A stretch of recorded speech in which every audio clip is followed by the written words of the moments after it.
Welcome to Balls&Brews. Cheers, boys. Cheers. Cheers, gents. I think we're eating this one.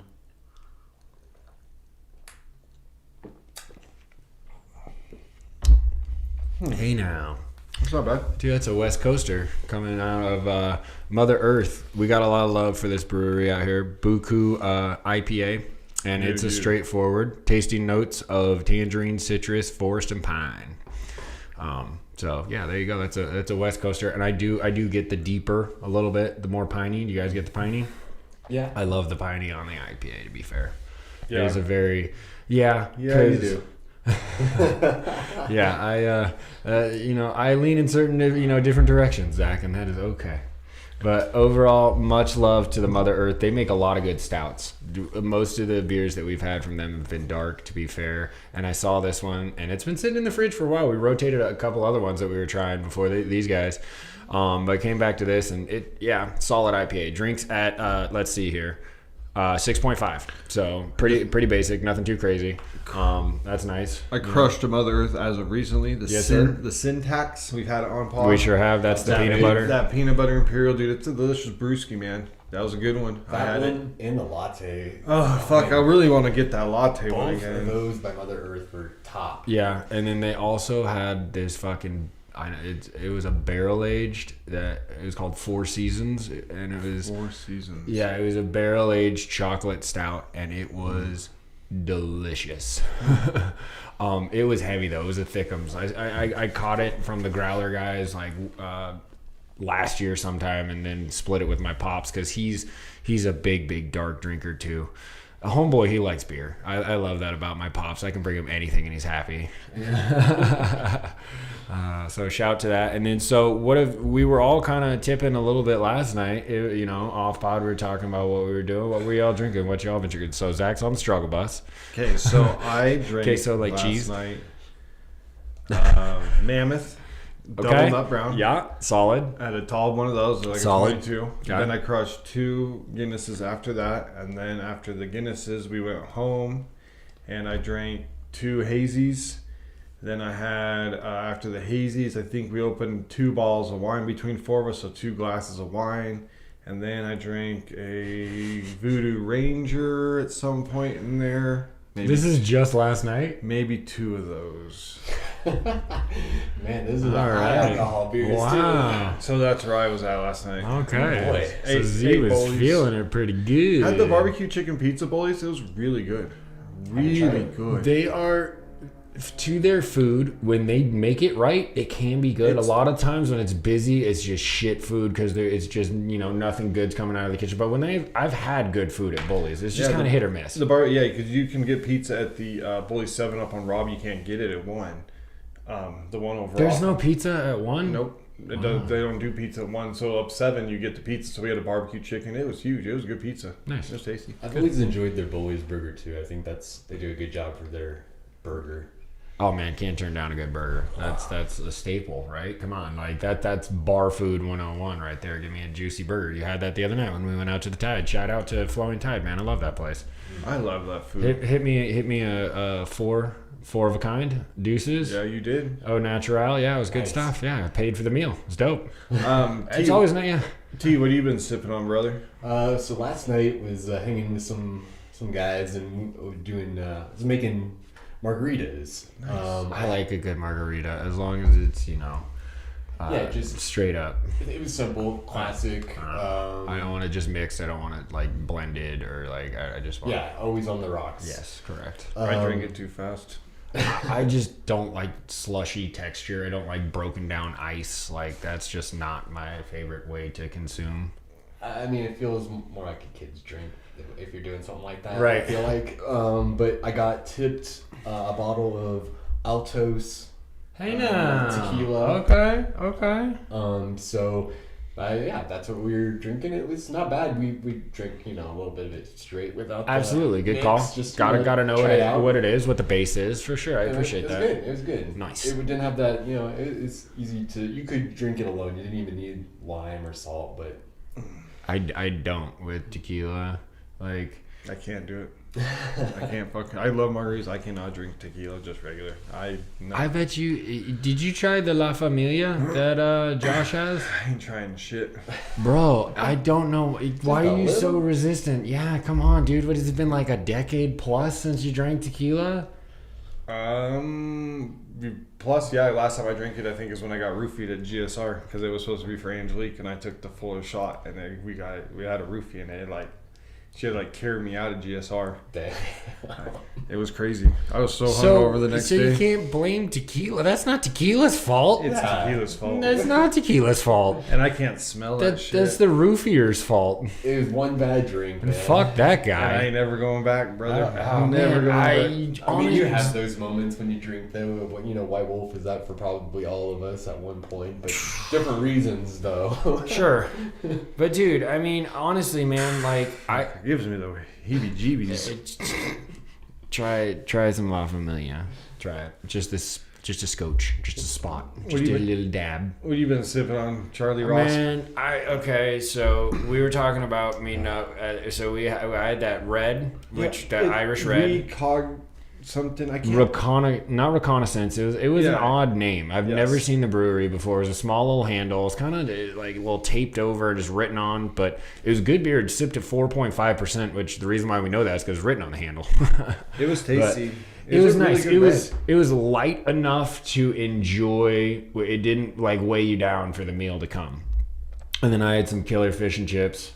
And then you had the burger, right? Fucking, bar food, and it was killer. So then I also had, which I was a little let down by. It was a hazy by Farmers, which they're out of California. They've kind of come local around here in Reno. Farmers is the brewing company, and it was okay.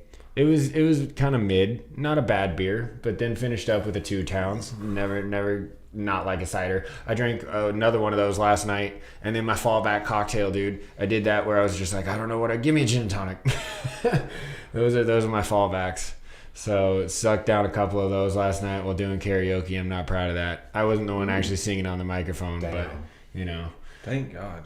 Yeah, I know. I would spare people of that. You don't want to hear. That could have been our first short that we, draw in an audience. Hey, could have. Yeah, listen to Chuck do karaoke. Wow. Hey. Yeah, nailed it. See, that's for you guys coming up. Balls and Brews karaoke, episode number 56. Fucking never. I know it's an odd thing. It's dude. Like I was telling Trev though, there were a couple when you actually get the people who can sing. It's cool as shit. It's dope to hear somebody who knows what the hell they're doing to a song. And there were a couple of really good singers last night, so I don't know your names, but shout out to y'all. You made the experience a lot better than just some bootsy drunk motherfucker going up there. And I gotta sit there for 3.5 minutes while you stumble around. At least know the lyrics. Okay, at least bare minimum, even if you're not a good singer, know the song well enough to where you can sell it. Because I don't care if you can actually sing, I just want you to know what the fuck you're singing, right? It's not going to be good all the time. When it is good, that's great. Anyway, sidebar. But that was what happened with. I signed up for a song and then we left the bar. So I was just like, okay. Bro. Good for them. It was busy as shit, dude. It was going to take me a good rotation to get in. It started off super slow. But what song were you going to do? Puppets by Atmosphere. I needed something simple as far as the beat pattern, super simple. I needed to remember the words. I know that song pretty much by heart. With it on the board, I would have nailed it. The cadence isn't super hard. He doesn't do anything super tricky in it. I love that song. It's got great beat. Otherwise, because it was funny. I was really thinking about doing something heavier, and then I was just I don't want to put people. People don't want to hear heavy music. It sucks. It's the reality of the matter. Most people don't, especially in a social setting where everybody's drinking and trying to dance and shit. So if there's not a big of a crowd, then sure. If you're there, if there was 10 people, sure, I'd make them suffer through with me. I would just have a great time and be drunk up there screaming along. But yeah, no, it was it was party time. This is at 11:30, so most people are there to have fun and dance to poppy music or even just nostalgic. People love nostalgia. This girl went up there and was terrible at it, but she did Man I Feel Like a Woman by Shania Twain. That's a hard fucking song to sing. Shania can sing her fucking ass off. So, but she sold it. She knew the song. She was terrible, but the energy was great, and she was cute, so it wasn't hard to look at. But that's That's karaoke in a nutshell from Roscoe's take. Well, let's jump into some March Madness. There's some actual sports news. Let's talk about the Final Four. So the Final Four. Men's first? Yes, men's first. Yes, sir. You get North Carolina versus, or not North Carolina. North Carolina State. Yes, North Carolina There you State go. versus Purdue. Zach Edey versus DJ Burns. I really see Purdue kind of, I don't know. Nobody's really giving NC State a thing, but I don't think Purdue's just a little much for them. What do you guys think on that one? Well, I think the line is like 11.5 for a It reason. Yeah, like, I mean, North Carolina State wasn't supposed to be here in the fucking first place, right? They're 10-0 in their last elimination games is what they have been talking about or whatever since the ACC tournament. So, I mean, you're on a heater. That's an absolute fucking great thing. But I think Purdue just kind of knows the task at hand. They are familiar. They got bounced, in first round last year, and they got the target on their back or the determination, the we're not going to let this happen again. Yeah, and they've been a different team this season, but man, I have that stuck in the back of my head. Like, I don't know if I can trust Purdue after last season. Just seeing that, like, if they have a hiccup, I could totally see If that I'm happening. NC State's coach, I'm rewatching that. That game's been on repeat since this matchup was set. Like, I'm not, what did they do to break that team down enough to get in front of them? Because, that was a shock. That was your winner last year, right? Wasn't it? Or I think you were out like day one. I know you took them hella deep. I took them deep. I don't think I had them winning. Okay. I think I still somehow won that. Yeah, You did, but I remember lost this you had years. the quickest, you had the most busted bracket, the quickest. But then because it happened so early, you were still able to maintain other points through other teams and whatnot. I think you called like 3 of the final 4. I think it was just your fucking your real deep horse that didn't get there. Which the bracket's funny like that, and our bracket's coming down to it. It is actually up. The winner of our bracket is if Purdue makes the final game, then one person will win it, and if they don't, then if NC State wins it, then the other person can win it. Yeah, and that's 0 for 3 on this pod. But Z and I did finish. Respectfully, Mr. Houston over here has got to eat some turds, and yeah, I'll be wearing a Downey hat next. Yeah, especially if coming up. UConn and Purdue both make it to the final, then I did pick the finals. So yeah, but unfortunately, you're mathematically eliminated because of the Final Four choice. yeah. And then the other game is UConn versus. I'm drawing a blank. Why are you drawing a blank? Because I am too. UConn versus Alabama. Yes, There you versus go. Alabama. UConn went on a 30-0 run last game to finish that game out. You guys, dude, I just don't see anybody playing with UConn. No one has yet. Their Average margin of victory has been like 17 points or some shit. In this tournament. I think they blow Alabama out of the water. I don't know. I don't want to call it a blowout immediately because I didn't think Bama would necessarily keep with NC. I was already undersold on that. So I think that you gotta, they made it here for a reason as well. Like, I think that they can be competitive. Will they win the game? I'm not, as a betting man, no. I took UConn to win the whole thing for a reason. Like, but I don't want to just say, blowout. It's going to be a duster right out of the gates. I want to put some faith in that game. 30-0 run to finish the game last week. That's fucking insane. That is that. I mean, that's video game stuff. Like the fact that happened in real life, because that's a combination of good defense and bad shooting for who they beat. I mean, yeah. There's always a chance that one of those Which I think it was teams SDSU. could go cold shooting, but we got that to look forward to, at least both of those games later on. Dude, hell yeah. today. And then what got settled up last night was the ladies' games. We got the final, so read us off some of those scores, bro. So let's talk about the week before LSU Iowa Elite game. 8. Yep, that's for sure. Yep, let's do it. 12.3 million viewers, just fucking kicking ass. That game was awesome to watch. It was an intense basketball game. Storylines, baby. That's how you get eyes. Dude, watching Caitlin Clark play, she's not just dropping the threes from wherever. Dude, she is on point She with got her handles. passing. Dude. She can pass. She yeah. understands where cuts are coming. She understands the flow of the Spatial game, awareness, dude. baby. She is really fun to watch. And then I watched the game last night, too. That was a good game of Iowa versus UConn. Iowa down by 12 at one point, comes back to win it. So it's them versus South Carolina, who's basically UConn, like UConn men's, where they've just fucking rolled everybody.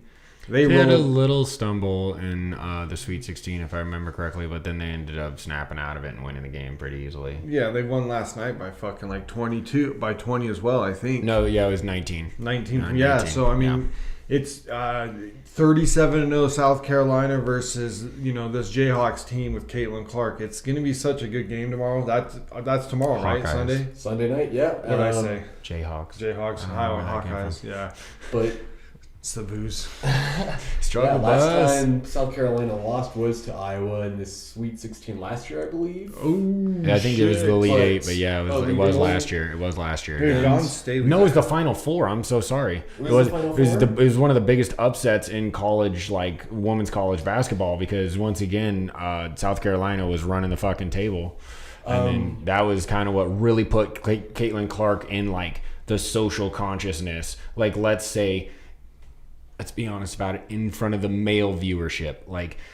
That's what drives sports numbers. It's the one thing that males drive is sports. And for cars. sure.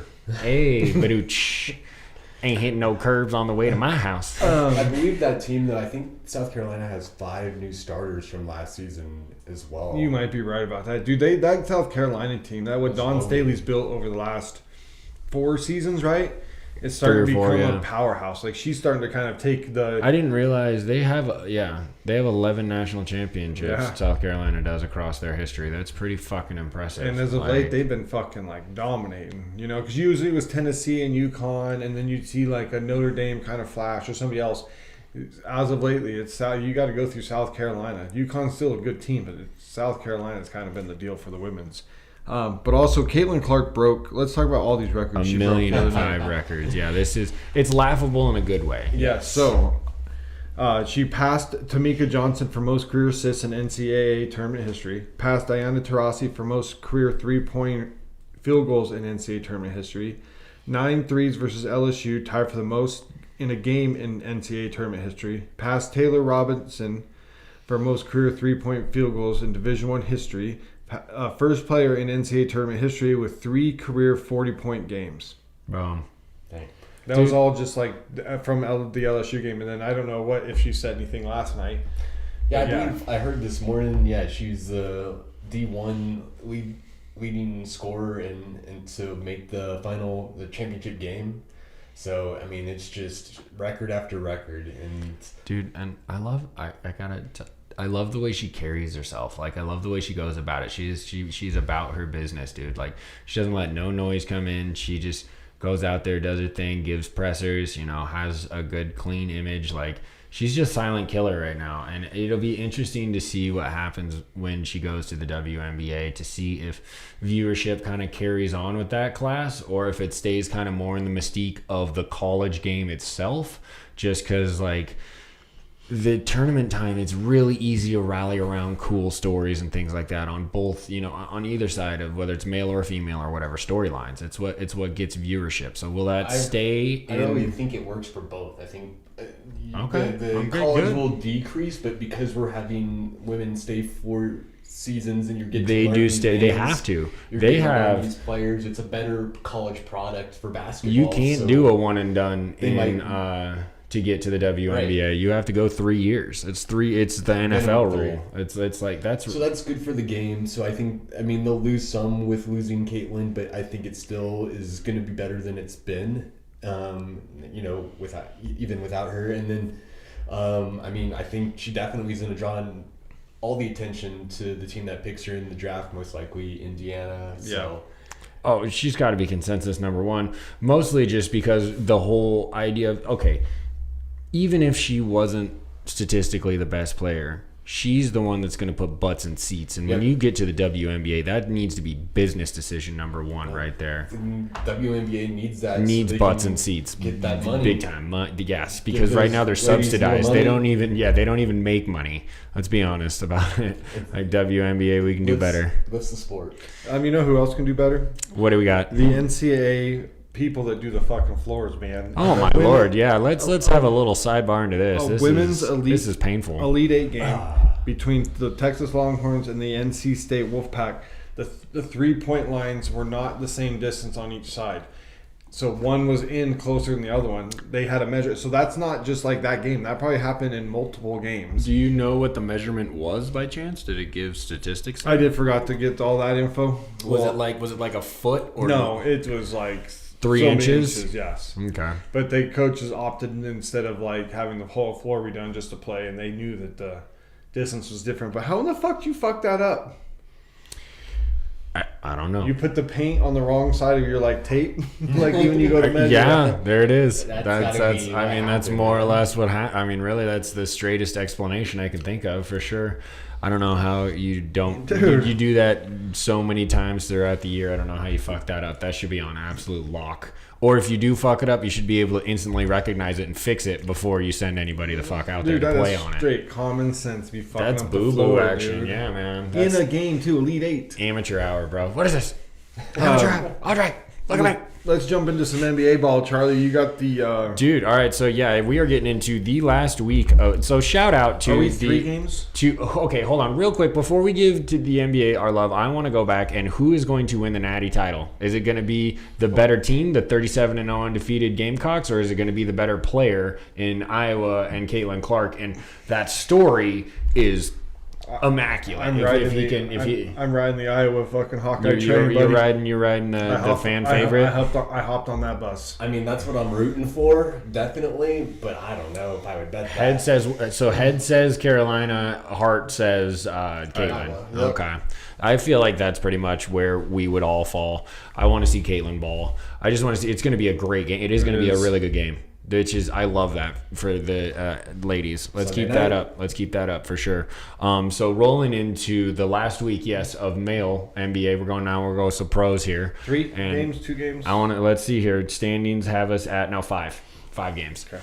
So we're in we're right here. I mean, we're basically settled. It's crazy. Like 5 games, most teams don't lose 5 in a row or win 5 in a row. You kind of like it could happen, and there are things and I'll read you the stats or the standings here. We'll do East first. Boston, the Celtics. I was a year early on them. Yep, he was last year. I was last year this year, so hits on I will never pick the them. money line, and that's fine. But they are mushing the East Coast right now, or the Eastern Division. They're 61-16. They're just crushing. Like that's up 14. Yeah, they're cruising. They can play whatever kind of ball. They could technically forfeit the next 5 games, take a rest week, and see whoever gets out of the play-in tournament. So Boston's got the number 1 seed pretty much locked up. Yeah. Milwaukee's sitting there at number 2 at 47-30. I think that they could have potentially had a better record if they would have kept their coach and not tried to interject Doc Rivers in the middle of the fucking season. I don't know. They don't play a whole lot of defense. No, most people don't in the NBA. Well, it will matter in the playoffs because Boston can play defensively very tough. They have a smaller squad, but all of those dudes are very good defensively. They're good two-way players. Jason Tatum is not known for his defense, but can play good defense. Jaylen Brown is known for his defense. He's known as one of the best two-way players. Porzingis has been healthy, knock on wood for them, to give them not only those scoring opportunities, but the big man in the middle of the paint to block some shots. So. Yeah, man. The East is... It's real close after that, though. Yeah, and then you get into Cleveland at 3, and I love this. Shout out to Orlando. Let's go at 4. They are solid in the playoffs right now. Like, that is a team... I think, actually, if we revisit, I was higher on. I don't know if I called them this high by any means, but I think... definitely did. I think I put them somewhere around the play-in tournament. I think I was giving them a chance, but I didn't think 4. That's fucking impressive. Cleveland at 3, I think, has the ability to win a first round series kind of thing, maybe even a second round, but I don't know. I'm not sold on that roster. It also depends who they go up against. If they have to play like which we'll get to, the 76ers or somebody like that, that can be rough. Yeah, it's very true. So moving on, it's 5 in New York Knicks. Julius Randle is out. He has been out, but he is opting for season-ending surgery, correct? So that roster is going to look different going into the playoffs. That's a big loss, dude. OG's coming back, That's a which is good for them. Brunson's got to play out of his mind if they're going to do anything. Is essentially what that means. They just need, but they're going to need somebody else to have games too. Yeah, for sure. They're going to need to find somebody that's 25. DiVincenzo's got to step up. They have a couple other players on that squad. So then 6 right now. This is the cutoff for who's in the playoffs. Before we get into the play-in, Indiana, the Pacers. What's up, so Pacers? Halliburton and Siakam out there. Good push. If you're going to make a trade, you've got to make it worth the while. So that makes sense. And then we get into the play-in. Miami at 7. Always dangerous with Jimmy Buckets. Oh, dude, he has some of the best playoff stats in history. We just watched it last year. He's a different animal in the playoffs. It's bar none. Jimmy in the playoffs is different than regular season Jimmy. It's fun to watch. It's great. He's a killer. You want to talk about when he goes into that mode, he's a killer. Yeah, sometimes it doesn't seem like he's a killer all season, but that playoffs. As soon as playoffs start. Playoffs. Tobias Harris. Next is the 76ers. Yes. This is a team I hope doesn't get matched up with Boston, because I think if they don't have that matchup, they can come on and be the most dangerous competitive team to challenge Boston. So you want to see them in the conference finals kind of thing and not run into each other in like the first or second let round. them match up with Milwaukee. I think they could give Milwaukee everything. Sure. Oh, they're going to. They play more defense in Milwaukee. They're going to. And then as long as they don't match up with Boston. And then what the Sixers have had to do really to does. stay relevant without Embiid, to actually keep. Oh, they were under 500 without him. They were dragging along. It was not the best scenario.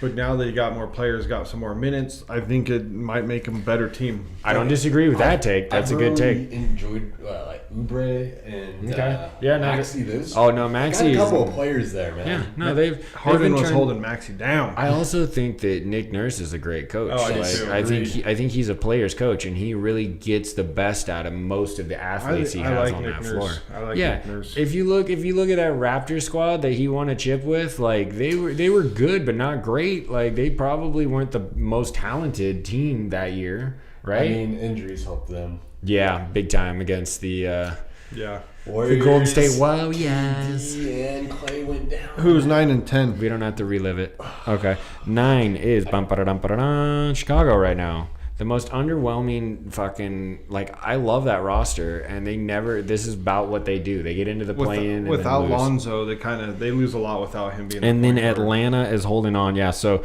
this 10 is set. Everybody else has an E next to their name. Yeah, so this is the 10 in the East. Yeah. So Chicago and Atlanta are 9 and 10. So you can book those 10 in the playoffs. I think that.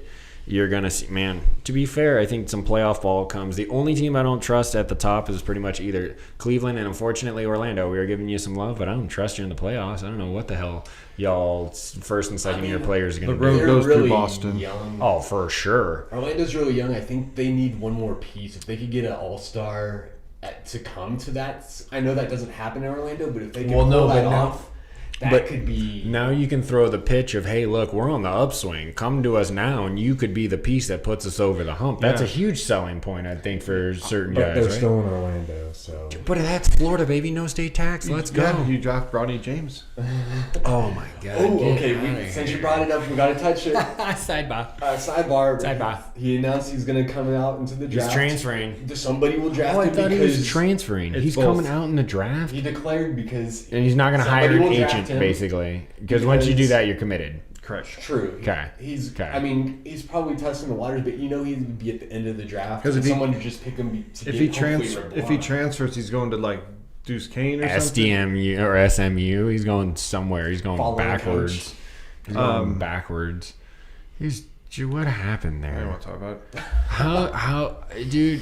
If you are an NBA team who is going to draft a kid who just averaged 4.6 points and 2. It's not for him. It's for his dad. Oh my Lord! Unlike the last leg of LeBron, I don't like any of it. I don't. It's that marketing. Hey, at this point, I can tell you one thing though: the Sonics won't draft him. Oh. Burn yourself. Burn yourself. All right, so what do you got going on in the West there, Charlie Cheese? Dude, the West. Can we revisit that nickname that's never coming up ever again? We're burying that one. We're putting that one in a little box and we're pretending it never happened. So throw that back to me properly, please. Whatever that Charlie Cheese is. I don't even know. What do we got going on in the West there, Charlie Roscoe? There we go. All right. So Cheese. I actually had a buddy of mine long ago. He called me Cheesy Chaswell. Cheesy Chaswell. I don't know where that nickname came from. I was a kid and he was like a teenager, so yeah. And we just went to He was Cheese. just Chucky smoking Cheese, weed. so. There you go. Yeah, Chucky. I hate that name. I don't know. Anyway, we're not going to sidebar into all of my personal things. The Western Conference is a little bit more interesting. By a little bit, I mean a decent amount. There's still an 11th team that could technically make the play-in, and they played the other night. But I'm going to read from top to bottom. Can I pause you real quick before you go through? Is the MVP in the NBA an Eastern and Western MVP or just overall, one? Okay, just one. so it's coming out of the West, right? I mean, One of these three teams has got the MVP on it. You could make an argument that Jason Tatum is an MVP. I don't think he's going to get it. I'm just saying he could be in the argument. It's not a guaranteed to see a Western Conference, but there's a lot of fucking dudes in the Western Conference that probably deserve that nod. You're going to run through these names. I think it's got to come from one of the first three teams. Minnie and Denver are tied right now. Minnesota holds the tiebreaker, so they're currently the 1 seed at 53 and 24 each. Obviously, AE and Joker are the two candidates from those teams. God, dude, those teams are fun to win. With Cat going down, it also emphasizes the more load that Anthony Edwards has to put on his shoulders for this team to continue to be successful. Dude, he's legit, dude. Oh, he's. I heard this, talk about him on the radio about how he's kind of naturally becoming the next face of the NBA, and that's fucking rad because he's great. He's so fucking fun to watch. Like that dunk he had against the Jazz was one of the nastiest things you are ever gonna see. In-game dunking is better than the dunk contest these days. What's that say? Next up, we have the Denver Nuggets, Joker. Oh, I was going to go to number 3. Oh. Thunder! I'm sorry. That's all right. No. SGA, dude, is on fire too, man. When he doesn't play, dude, it's a different team. When he's on the court, they are. Oh, he's their one. Yeah. He is a hard. They have built a nice team, and me and Chuck were looking. The fucking NBA draft. Let's a sidebar into that motherfucker. Here's a little common sense. We were trying to figure out how many draft picks the Thunder have over the next so many years. It's dizzying, bro. And it's not like you just have a pick. It's like, oh, you might lose 2 of these for some reason, and we couldn't figure out why. And then it was like, this one's unprotected, this one's protected, this one goes this way, and this one is over here on this world, and this one goes to this side of the earth. Multiple timelines. Trade away 3 all-stars and then continue to draft all-stars. Well, that's what we were trying to figure out, but it doesn't. It's not like a set stone where, like in the NFL draft, it's you have a first, second, and a third rounder, and we know how many you have. It's some weird shit. The first thing it said, the first year, this year, they should have 4 first-round picks, but the bottom 2 go to like the Wizards and the Pacers. Yeah. Which I don't understand why, because they didn't make any trade. Like, well, they could have been dealt and then dealt again. Dude, the fact of the matter is if you traded picks to them and they have 4 picks, they should have 4 fucking picks in the first round. I hate it for the Thunder. And in a way, I'm kind of glad that they're getting screwed out of those 2 picks. They literally have like 4 first-round picks for the None next, of it 4 makes years. sense. None of the NBA draft. It's why you can't even. He was asking me about like draft order and shit. It's like it doesn't even. You don't even know who even watches the NBA draft is undigestible because you don't know who holds what pick ever. The only digestible draft is the NFL at this point. Yeah, hell yeah. Fucking love the first round specifically is fire. All eyeballs are because. You take your time, you get suspense, you don't know who's going to do what, you've been speculating it's the build-up, dude. The build-up to the NBA draft is nowhere near as juicy as the NFL draft, right? Not even close. It can't be. Correct. With the state of college basketball. Right. Yeah, no, because we don't know these European guys coming over. How are we going to cover these guys that we ain't never seen? Maybe the ladies will start having the second best draft. Hey, let's go. Hey, all right, let's carry the torch.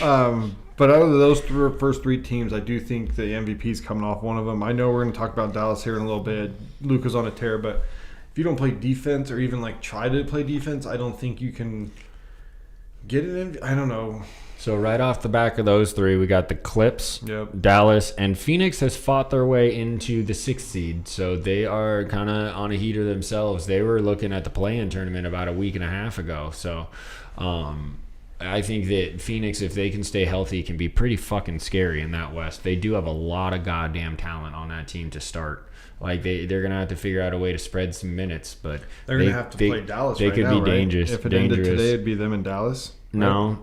Well, 5 versus 6. Yeah, that's how it would go. No, yeah, that's how it would go down. No, it's 4 versus 5. It'd be 6 versus 3. They would play Oklahoma City.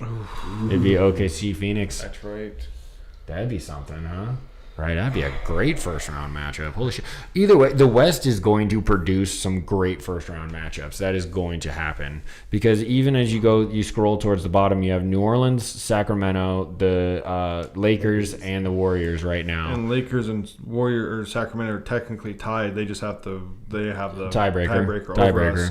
And New Orleans is only 1 game in front of the Lakers and the there you Kings. go. So there's a good amount to be decided in the play-ins. 9 through 7 could have some movement. Even if Phoenix stumbled for a sec, they could fall to 7. If New Orleans, I mean, you have there's still only another game up. There things can happen. Sure. Now the West is far more interesting because then you also do have to mention Houston. Now they are they kind of lost their chance by getting beat by getting beat by the Warriors. They needed that game on Thursday night. Yeah, they needed that game, but they're 3 back, and so with 5 games left, mathematically you don't like your chances, but it's not impossible. So there you go, man. That's the standings going into the final week. The fucking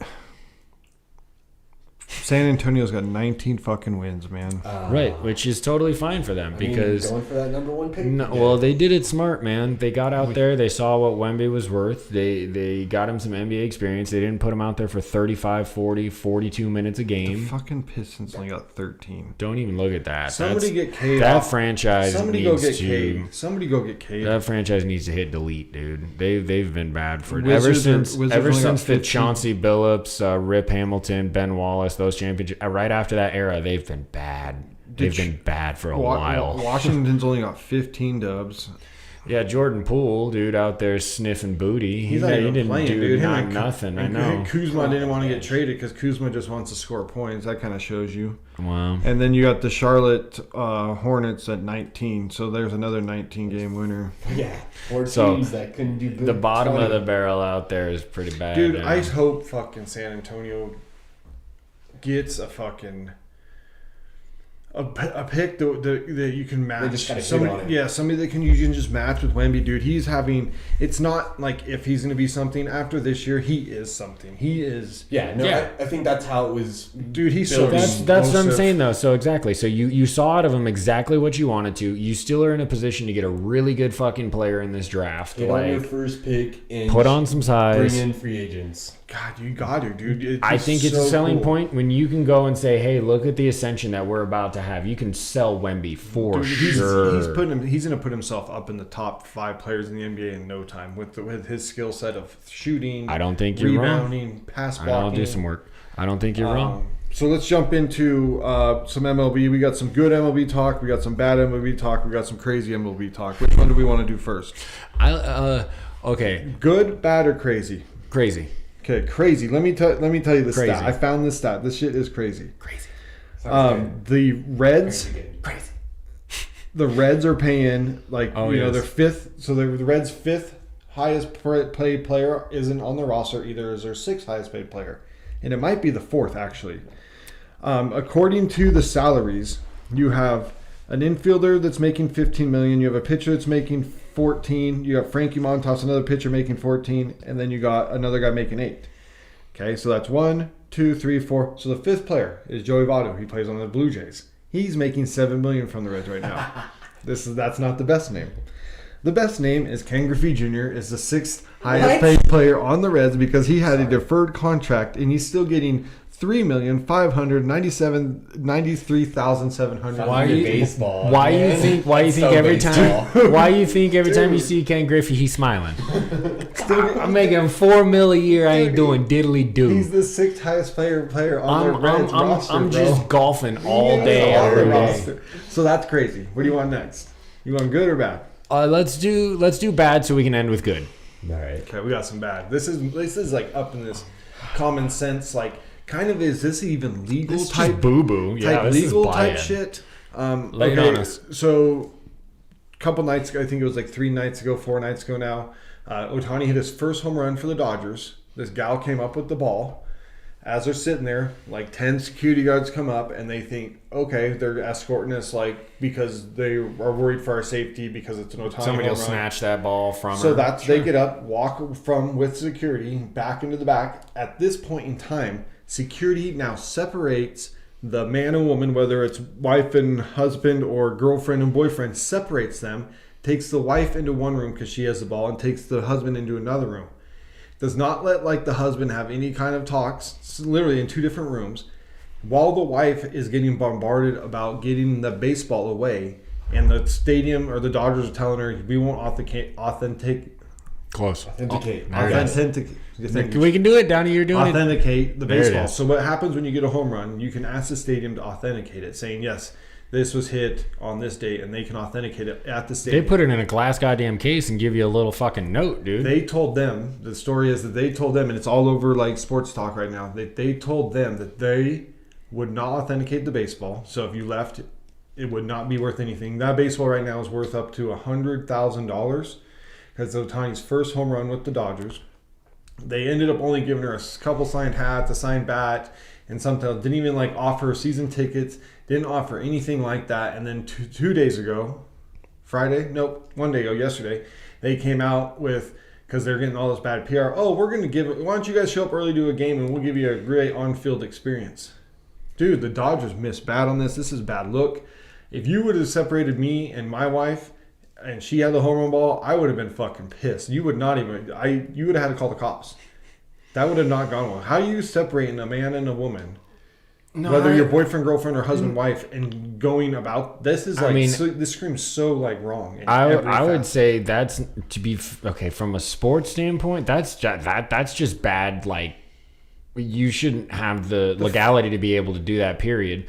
But from a sports standpoint, I think that's you missed the whole point of the home run. LA, you've been a fucking baseball team for 100 plus fucking years. How do you not know this? That ball is no longer yours. Once it's hit out of the park, whatever fan comes up with it, that's their ball. That's the tradition of the fucking game. Well, I don't care if it's Ohtani's first one as a Dodger. I don't care if it's Cal Ripken's last fucking homer. That it belongs to that fucking fan unless they come back and say, hey, I want to turn this in for the purpose of I know what the history of this ball might mean. Well, usually what happens is they go get you and they take you into like not right. The back, no, they authenticate it and then you leave with that ball, or they give you a way better deal than what they offered the person for Cal Ripken's home run. I think season tickets to like the whole next year. They offer like a lot more than a couple signed fucking hats and stuff like. More theft by Ohtani. I don't care. Damn. I don't care what that offer is. I'm leaving the stadium with that ball. There's not a damn thing you can do to disprove me of that. Like, I don't know. But it's separate. Trying to isolate and then manipulate, that's really bad. That doesn't read well at all. But how bad?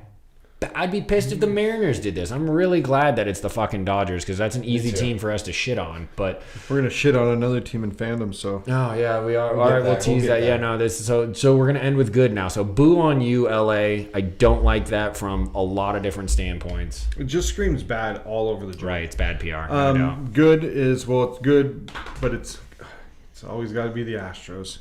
Houston Astros, Ronaldo Blanco throws the first no-hitter that last week. He does against the Blue Jays, the first no-hitter of the year. This is great. Give me this stat. He's coming off of a modest 2-1 season in which he finished with a 4.50 ERA last year, but then they swept the Yankees in that. This was only his 7th start. Yep, in the bigs. His 7th start, and he throws a no-no. Well done. If you are at a game or if you are at home watching a game on TV, like say you're all over at my house and watching a game. Sure. Do you want to see the no-hitter / perfecto, or do you want to see like the runs? Well, once it's broken up, then let's just see runs happening. Sure. If it carries deep, if we get into like 6, 7, I'm going for it for sure. Yeah, at that point, I don't want to see it broken up. I want to see it completed. Are you rooting as a say it's going against your team? Are you still wanting to see a perfecto? Fuck no. That changes everything. Get the bat on ball. Yeah, I'm never rooting for the Mariners to lose. I don't care if it's for history. Yeah, period. I'd love to. Don't want to be on the wrong side. I would love to go to a game and see the perfecto or the no. That'd be so intense to be in that stadium, dude. It'd be for me. That'd be pretty like just the intensity of at some point in time. The last half inning would be fucking intense. Every hair on your arm would be standing dude, up. Like that's like one because you want to see it so bad. Because I've seen you're right there. We're right there. I've seen the bombs. I've seen the games with the home runs. Like where it gets deep. Sure. I would love to see a fucking no live or a perfecto. That would be fucking intense. Well, a perfect game is how there's been only 20 some odd of those ever completed, right? Like I'd have to look at maybe that 30. I don't think it's not that many. But the no would be sick. Maybe a walk or you get a hit or an error, but then the whole time you're sitting there and there's that 0 on the fucking scoreboard where the hits are at. Every inning you're like, dude, that still says 0. I know. And then you always get that one that almost looks like it's about to be a home run and you're holding your breath. You're like, holy shit, dude, come on, outfielder, make a play. Like that's also kind of the anticipation with the no is there's always going to be those 3 or 4 like gold, like top hold your 10 breath moments. You know, like the a lot sick of times, web gems they used to call them back in the day. A lot of times you got to defend on your fielders to get you out of a couple of things. Sometimes, always, right? There's usually that one diving play somewhere. Yeah, dude, no doubt. That's do you guys remember the beauty of baseball. Baseball Tonight? Because it doesn't really do anymore. But remember Baseball Tonight? You spent every gems? day and you get the 5. That was the best. That was the best. Well, I mean, if you're a baseball fan, no doubt. But like seeing when baseball is played properly, if you will, as it were, if a great fielding play is awesome. That to me is almost more exciting than just a great hit, right? Like good hits are cool when you need them, but great fielding is awesome to watch. Dives, getting up, like if you're an infielder, you dive and get up and you get it out of your glove, or an outfielder making a great catch, or even throwing somebody out like at a base because you have balls coming, you have to catch, tag, all that shit. Yeah. I love top 10 during baseball season because then you get hockey too. And you get some soccer at the baseball season. I think those are the best top 10s. Soccer, hockey, and baseball. It's very mixed. It's true. Because then at the peak of all of those sports, they're fucking rad to watch. Like, sometimes a baseball game can be a fucking slog to get through. You know what I mean? But a top 10, when you get, like, the robbing of the home runs or guys going in the stand. When you get the gems, totally. It's so sweet. But that's probably it on our first segment, right, boys? Anybody got anything else to touch on? No, I think we smacked on the topics that we needed to get to. So coming up in our next segment, we're going to hit the AFC and NFC West. It's our last division review. Me and Trev touched on his. Chuck still got to touch on his beer. I can touch on whatever I want. That's okay. All right, we'll see you back after this break. Welcome back to Balls and Brews. Cheers, boys. Look at the color of this motherfucker. Cheers, guys.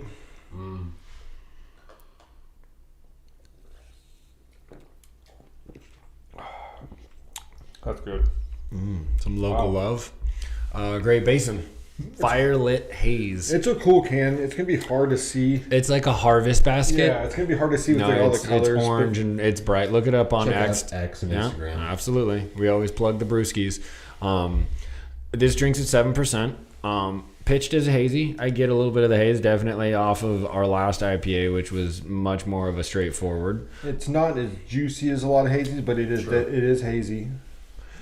Well, what do you say? You like it? I like it. I like it a lot. All right. I think I know it's saying it's drinking at 7 here. It doesn't feel like it drinks at 7. Sure. It feels like it definitely drinks lighter, doesn't it? I feel like that's always a bonus. I do too. I do. But it does feel like it drinks lighter. I wish it was a little more juicy. Pulpy, a little bit more unfiltered. Yeah, it's... I don't disagree. I think it's got a solid palate. Always... Great Basin, it's so funny, man. I don't want to. I know we were just shitting on them. I was gonna say, but their barrel aged stuff, their rotator stuff, their one-offers and specials, fantastic. When you do go to the brewery, they do have their milk stout on nitro. Better. Yeah. Anything on nitro is better, dude. And any stout that's on nitro is fucking. Yes, please. Every time.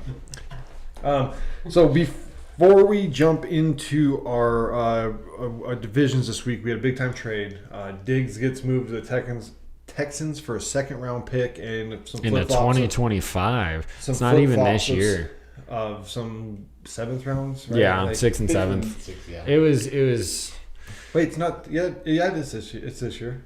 No, the second rounder is in 2025. That's not. One of the picks is a 2025 that's going back to them, and they get one late round pick this year. Okay, missed that. But yeah, I mean, Texans looking like the better team in Texas. They're building quite the roster. They have done so much this offseason already. I did like what they did with his contract. Yep. Cut it off. You get like a little bit more money guaranteed, right? But you are a free agent after this year. Yeah, they nulled his 3 years on the back end. I like that because I think that he has had a significant drop off in the last 2 years and definitely last year for sure. Time to put up or shut up. I think that he's gonna have to have quite the year to really get that next contract to be a big one. I think that he's starting to be on the back end. I know that I think Chucky's a little higher than on him than I was. Were you higher than on Diggs than I am, right? Not necessarily. But I do think that he's kind of on that.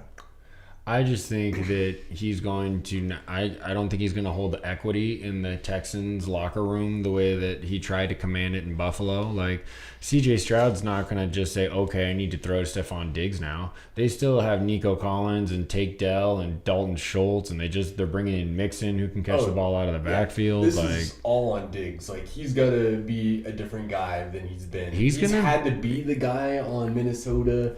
And for Buffalo, now he doesn't have to be that guy. He's still going to get plenty of targets because that's what they need. But his target, when you look at his targets last year, like he still had upwards in like the top 7 targets of like any receiver or something. Still over 100. His targets are still huge. One he didn't catch. He had like a 37 or 43% catch rate. He was under 50% on his catch rate. So it's like, you got mad targets, but dude, you're not turning those opportunities into anything. That's why the fall off was significant.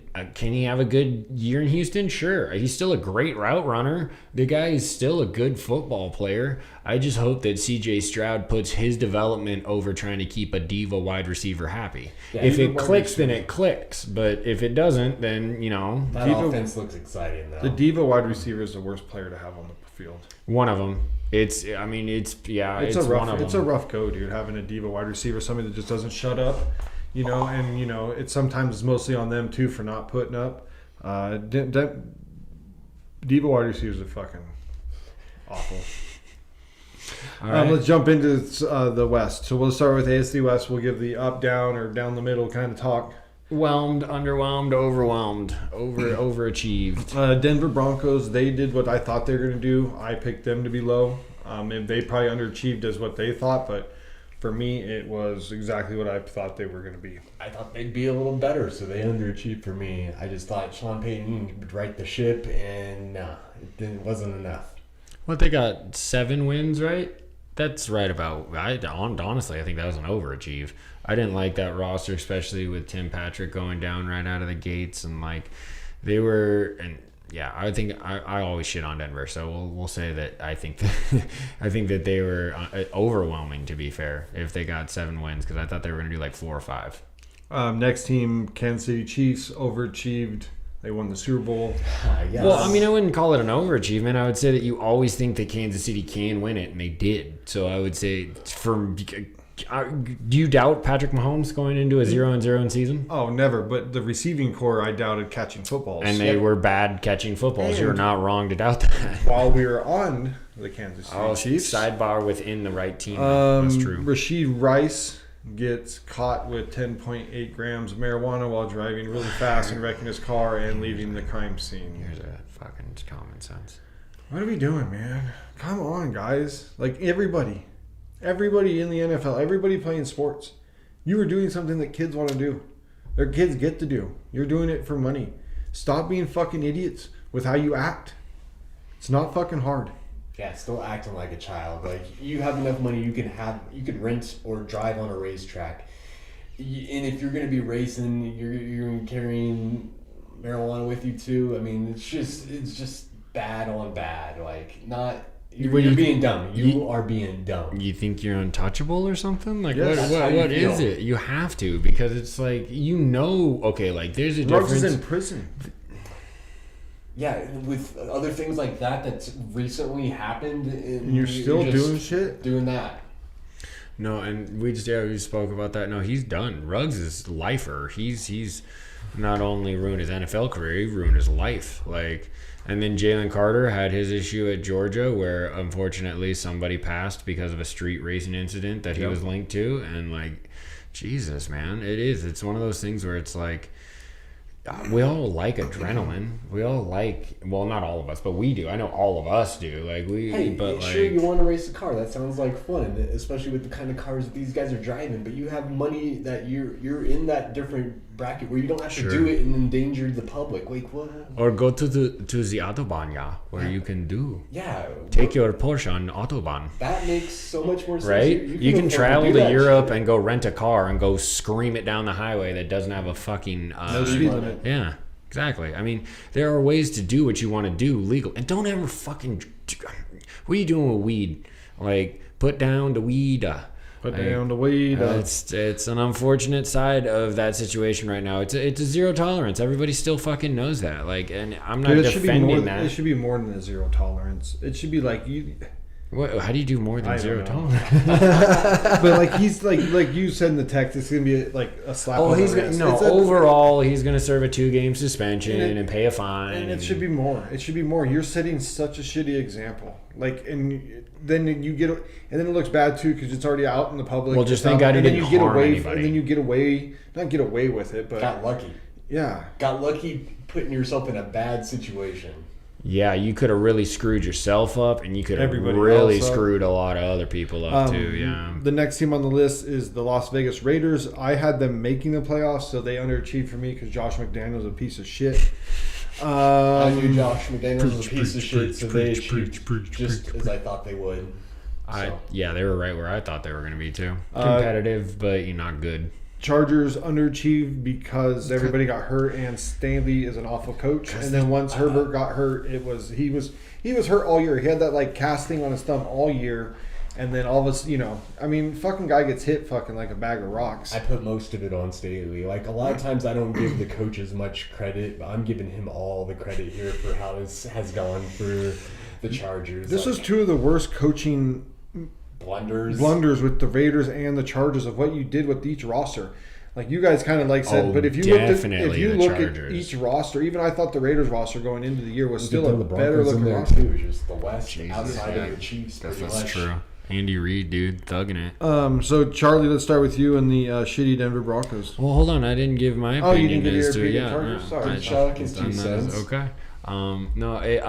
I think that they underwhelmed. It's very easy to say that. I mean, come on, like that roster going in for the last 3 years they have underwhelmed, and it's not even been close. I understand why you have put in the onus on Staley. It clearly was that direction. We'll see. I think Harbaugh with Herbert can just be insane. Dude, and he's gonna they have to get some pass catchers. They've moved on from their whole. That's easy peasy. That's easy peasy. Especially drafting 5. Yeah, you're gonna get. You think they're going Neighbors if he's there? Or? I think they're going offensive line because that's what Harbaugh wants, and you got to protect the dude behind quarterback. So you're going to take one of your tackles. Ooh, but you're going to miss out on potentially the generational wide receiver. But you're not going to pick there. You're trading down. At 5, they're not picking 4 there? and 5 are probably moving. Okay. I mean, there's a good chance. I didn't mean to sidebar within that, but obviously the Chargers we'll get into it next heavily. Week. Yeah. With the T&Z draft. Yeah, the T&Z preview is coming because Chuck will be up in Seattle. He's away, so Zach and I will be putting on the draft. We'll do our own mock on the pod, giving each of our opinions on who each team should take. I'm a little jealous. It's a great format. I wish I was here for that. But yeah, well, you're going to get in. We're going to do hella draft shit. Yeah, then the draft itself is 20 days away to 19 days away now. Let's go. It's April, man. It is. It's juicy for sure. I love it. All right, Charlie. All right, we got the Denver Broncos here. I'm going to lead in with these underwhelming steeds. They, obviously cut Russell Wilson and are swallowing $85 million in dead cap over the next 2 years. That cannot be understated. Right now, they are rolling with Ben DiNucci and Jared Stidham. I feel comfortable Jared Stidham starting at quarterback. Whatever, Sean Payton. No, that's a lie. You got to be quarterback desperate. I just huffed some glue. I just huffed some glue, and I'm going to tell you whatever I have to get this story written. Is what Sean Payton just did. It is fucking. You might. That's what. There's a couple of things I think you can write down in this draft. And them taking Bo Nix, I think it should just be penciled in if they have to trade up or if they stay where they're at. If there's one team that I think in that area that is truly desperate for a quarterback, it is in fact the Broncos. Obviously Minnesota too, and then. Well, I think there's 4 teams. But I don't think you think the Raiders are going to try to wiggle, or you think they're going to stay and draft. Oh, I think they're going. You're going? You're okay? All right. I think they're going to try to make a move up. Okay. Well, I wouldn't. I mean, man, it's going to be... Anyway. Trade the farm. Trade the farm. So Denver didn't get any better because with eating all that cap, they couldn't really sign anybody. They didn't do a whole lot. They signed a couple of different... Purgatory. Yeah, there's no real signings. I went through their roster, and there's nothing overwhelming here that splashed. They'll draft a quarterback in the first round for hope, but that's not going to be for next season. Yeah, and then they need to probably end up taking a receiver at some point. Yeah, because their receiver room is like Philip Dorsett, who's aged, Lil Jordan Humphrey, who's never done a whole lot, Brandon Johnson, Marvin Mims has potential. Tim Patrick's coming off an ACL. They signed Josh Reynolds. Woo. Their defense really isn't very loaded anymore either. Patrick's retained on the back end. No, they cut Justin Simmons, which is I think that was obviously a cap saving move, which sucks. But you don't get a better safety than that right now. Judy never really panned out. They traded him. They got a 5 and a 6 out of him, so they didn't get a whole lot by any fucking means. I do want to shout out my boy Cody Barton. He's coming over. He played in Washington. I thought he was going to stay there another year and pair with Bobby, but that's not the case. I'm looking down this roster and it's not good, y'all. They couldn't do anything to get better because they were so hamstrung from having to cut Russ. They committed to that, and I don't necessarily disagree with it because a poison in a locker room or a guy that is just not if it's not working, it's not working. Agreed. It's better to cut bait if it's not the right thing. It's just absolutely insane. It's just absolutely insane to think he never played a down on the extension he signed. He's going to get all this money for 2 years on an extension he didn't play a down technically on. That is bad fucking management, dude. Yep. So, Denver, you're coming into this season, I know for a fact we're all going to be low on you again. Unless somehow, some way you swing something in this draft and there's some lightning in a bottle. I don't know. I don't think it's going to be that. I don't think they have enough down there to swing it. But yeah, the review there is not going to be. It's not good for Denver fans. It's just not. Completely agree with you, Charlie. Yeah, it's a rebuild. True. Not only, and what sucks is for Denver is that. You don't get to rebuild with the right foundation. You're trying to rebuild on a busted foundation. You don't. Yeah, exactly. You don't have shit. You don't have money. You don't have draft picks. You don't have shit. Oof. Trev, why don't you roll into the Kansas City Chiefs? Ooh, the champions. Super Bowl champion, Kansas City Chiefs. They do what they needed to, and they keep Chris Jones. That's their biggest move of the offseason. Snead was a cap casualty. They got a little less than I thought they might. Sure, but I think it makes total sense. Chris Jones has been more consistent for 6 years in a row. Snead had 1 year. Yeah, it was. You throw the bag. You throw the bag at the guy. Yeah, you have to keep Chris Jones. That was 100%er. The biggest move, especially with the Rice situation, bringing in Hollywood Brown. Hollywood. I mean, they definitely... Marquise. Thank you. You're welcome. Obviously that was a position in need with all the drops that they had. So they're probably not done dressing that need, but they need to stuff that room. They need to really figure that room out. Every mock I've done, I have the Chiefs taking a receiver. Into the first. Yep. Yeah, I've seen that a lot. I could also see that being a trade-out spot for them, though. It could be. But I think at that point, you got to either... I think at that point you're trying to get the next dude that's going to play the 4 or 5 years that lights it up with Mahomes before you have to, either pay him or toss him. Yeah. Other outside, I mean, they bring in Carson Wentz for the backup. I was just about to say that. That's a sneaky good move, and I kind of like that. Because think about like what he was talent-wise before he kind of opened his mouth and kind of became a non-locker room guy. Him sitting with Andy Reid and stuff with that talent, like good chance to rebuild his maybe get your shit back together and have like a Rich Gannon type back end resurgence. of the career. I mean, it's not to say I was super, super high on Carson when he was, even coming out of the injury. I was like, all right, this kid's gonna figure it out. He'll be fine. And he was never really the same. And he got a couple other starting gigs in Washington and Indy, and just didn't live up to the number 2 billing. But no, learning from Reid, if we've watched anything over the last couple of decades, it's that Reid can take a quarterback and really get a lot out of him. When you look at this roster too, it is draft pick after draft pick after draft pick after draft pick hitting home runs. Kalofkas, home run. Nick Bolton, Leo Chanel, linebacker from Wisconsin, Trent McDuffie. Yeah, you go through the whole roster. If you're a second year player, if you're a second year player on the Kansas City Chiefs, if you're a 2-year player on the Kansas was drafted there, you've never lost a playoff game. You've won 2 Super Bowls in your first 2 years. How fucking crazy is Sky Moore kind of hasn't played out well for him. They haven't hit on every pick, but most of them they have. But every defense, almost every defensive player they've taken, that's huge, has hit. That's huge. Because Mahomes is what you need on offense, and then you have they really rounded into form defensively this year. Man. They sure did. Dude, that's how you build a team. But yeah, we can all say fuck the Chiefs though, right? Yeah, of course. It's just impressive. It is. It sucks. I hate looking at it. I do. They've made some good key low signings too, just re-signings I should say, with Clyde Edwards-Helaire. They brought him back. I wasn't sure that was going to happen. 1.1 million, some fucking he's got no explosiveness. Yeah, he's been a disappointment for being as high as he was drafted. I think I don't think it's the explosive. I don't think he can read the line. I don't think he can find the hole. Yeah, I think it's very Trent Richardson-esque, where it's like he's stacked up and he's not reading where he needs to go properly. No, because when he can get into the open field, he can turn his hips and he can make a move. Like, it's not that he's not shifty. I just don't think he can get into the open field very much anymore. And then just to wrap it up, just another.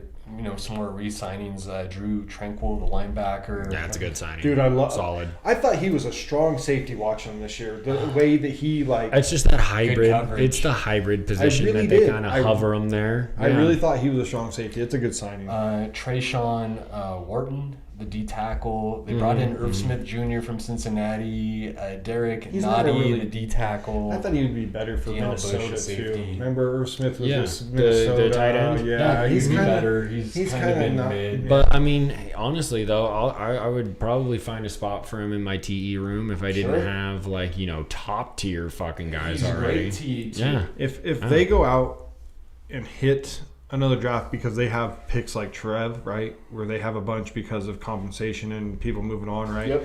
If they go out and hit another draft, compensatory picks, man. Those are fucking crazy. You get a couple of offensive linemen, you get a receiver, you're right back into being because your defensive room is so young. You have the greatest dude playing quarterback, and you maybe have the greatest coach of all time. I don't think there's any doubt that they go into this season as a Super Bowl favorites. How can they not back to back, not losing much? In fact, probably gaining from last year. They probably need another corner with losing Snead. Right. But dude, you come out and bang, bang, bang again and hit on these draft picks. Boo. Bang, bang, bang. Boo, sucks, boo. But it's really great. It's awesome. It's awesome team building from the outside when you look at it. It just sucks that it's the fucking Chiefs. All right, so do you want me to hit the Chargers and then you hit your Raiders? Or? That'd be nice if you did that. All right, we'll do that. All right, so we got the Chargers coming up next, right? And I think that this is all about what Harbaugh can come in and do with basically a new wide receiver room, a new tight end room, a new running back room. That whole offense is going to be different. Eckler moved on. Gerald Everett moved on. I forgot they traded Keenan Allen, cut Mike Williams. They are brand new at skill position. Quentin Johnston will have now an opportunity to try to become a WR1 because they have not made any moves necessarily in the offseason when it comes to receiver just yet. Dude, they don't have a their line. I'm looking at their line right now. So you have Rashawn Slater, really good left tackle, right? Right. Then you have Zion Johnson, the kid you took out of Boston College or Pitt a couple years ago, and you have Corey Lindsey. Your left side should be locked up. It's that right side that they have to adjust. Also, I don't think their running back room is very... I think Gus Edwards, Isaiah Spiller, Elijah Dotson... There's nothing jumping out off the page, and for Harbaugh, he wants to pound the rock. They did sign Gus Edwards. If he stays healthy, he can be a fucking hoss. You like him more than me. He's one of those guys, I swear to God. He won't do anything in fantasy until the week you're playing him, and then he'll fucking drop 27 on you. Gus Edwards has buried me in fantasy a couple of times, and maybe that's why I just have like the heebie-jeebies about him. But I think he's a big back though. He's not a scat back or anything like that. Yeah, he's a pounder. He's a pounder for sure. But they did sign my boy Disley. That's right. I forgot that. I hope he goes down there in VTE one. That'd be cool to see. Parham's still good in that tight end room, to be fair. And so Hayden Hurst. I don't think they need to reach for Bowers. I think that they need to go wide receiver. I really do. I think if Malik Neighbors is right there, that's an easy take for me. You say offensive line for them, right? I think they go one of the tackles. I think they trade back and take J.C. Latham, who could end up being one of the best tackles. He's just the right tackle, and he played there all year. Defensively, too, they have some stud pass rushers with Joey Bosa. They hit on the Tuli Tulupu kid from USC, and then they still have Khalil Mack. So their pass rushers are good. They did bring over Denzel Perryman. There you go. That's a good signing. He's a two-down linebacker, though. But still. And Asante Samuel Jr. still there. Yep. And Derwin James, if he could stay healthy. Yeah. So their cornerback. They brought Christian Fuller. That's right. Fulton. That was a signing this year. But yes, they need a little help there. I do agree with the wide receiver take. I just think that they take a receiver maybe second round. I do think they go tackle to solidify that. And I would not be surprised if Blake Corum is the running back for the Chargers. I would not be surprised. You can reach back in the third or fourth. That's what I'm saying. Yeah. That's what I'm saying. He's not touted in the there's no running back there will be no first round running back. There might not be a second round running back, Charlie. That's bonkers, dude. If you look at the kid Brooks tore his ACL towards the end of the year, so that pushes him back. That's the Texas back, right? Correct. Yeah. And then after that, it's kind of a toss up on who everybody thinks is number 2. Trey Benson, Florida State. Yeah. Blake Corum is kind of not even in that talk. That's crazy, dude. So we're talking maybe Tennessee? late second, right? Guy that late second, third round kind of thing is when we might start seeing him. Third round, I bet they go I bet they go quick. Like boom, boom, boom, like at least 3. There might be a run kind of thing. Yeah, at least 3, like the Benson, the Brooks, and the Corum. Right. So once that tier goes, then there will be everybody's like, we got to get it now. Right. Boom. Right. If we need it, we got to grab it now. So let's just take the third round. Watch out for that. So I'll finish up the West with my Raiders. Deep breath. You look at the defense. A defensive line is fucking stacked. I'm so enjoying the Crosby and Wilkins team up. And then with the resurgence of Kuntz coming, and I was a big fan of taking him in the third, fourth round a couple years ago, and now he's starting to become that end with the movement of Tyree Wilson inside, and Patrick's offense, or Patrick Graham's defense is going to be great because he gives you a bigger body to come off the middle, so we can almost do that race car. The race car pass with him inside with Wilkins and Crosby. So the defensive line is going to be fucking engage. The defensive line's nice. The linebackers did a lot. I was pleasantly surprised with Robert Spillane last year. He came on. He had himself some games. Spillane was an animal out there. Picking balls off with a broken hand. He played with most of the year. Love him. The cornerback room still needs work on the defensive. The whole defensive. I think the safeties are fine. We do need another cornerback. What if you take a round 1 cornerback? Would you shit your pants? No, I love Quinton Mitchell. I love Arnold, but you got to fix that right side. If you're not taking quarterback at 13 or moving up to get quarterback, you got to take either. If Latham's there, he is a fucking mauler right tackle. He's bookending Colton Miller for the rest, forever. And I think Fuuga out of Oregon State, he's going to bookend that side too. One of those two dudes is going to be there, and they're going to be there for like 10 years. This tackle class, which me and Trevor are going to get into, I bet we end up having like 8 offensive linemen to 10 offensive linemen come off the board in the first round. Almost a third of the first round. You think it's going to be linemen? Wow. Because you're going to get at least the 2 centers/guards with Barton and Powers Johnson. Right. And then there could be 6 to There's 7 a lot tackles, of tackles, dude. There's a lot of tackles that are best super there's been in a long time. There's a lot. Well, it's funny though but those quarterbacks are. See, this is why if you need an offensive lineman, this is the draft for you, because the quarterbacks are getting so heavily valued that they're going to save you 5 or 6 picks at the top of the draft, where those linemen might have traditionally gone had those teams had a quarterback or something of that nature. So I would love to throw the bag or the draft bag at whoever to get up. It depends on what happens at 2. If May goes at 2, then you throw everything you can at the Patriots to get up and get Jaden Daniels at 3.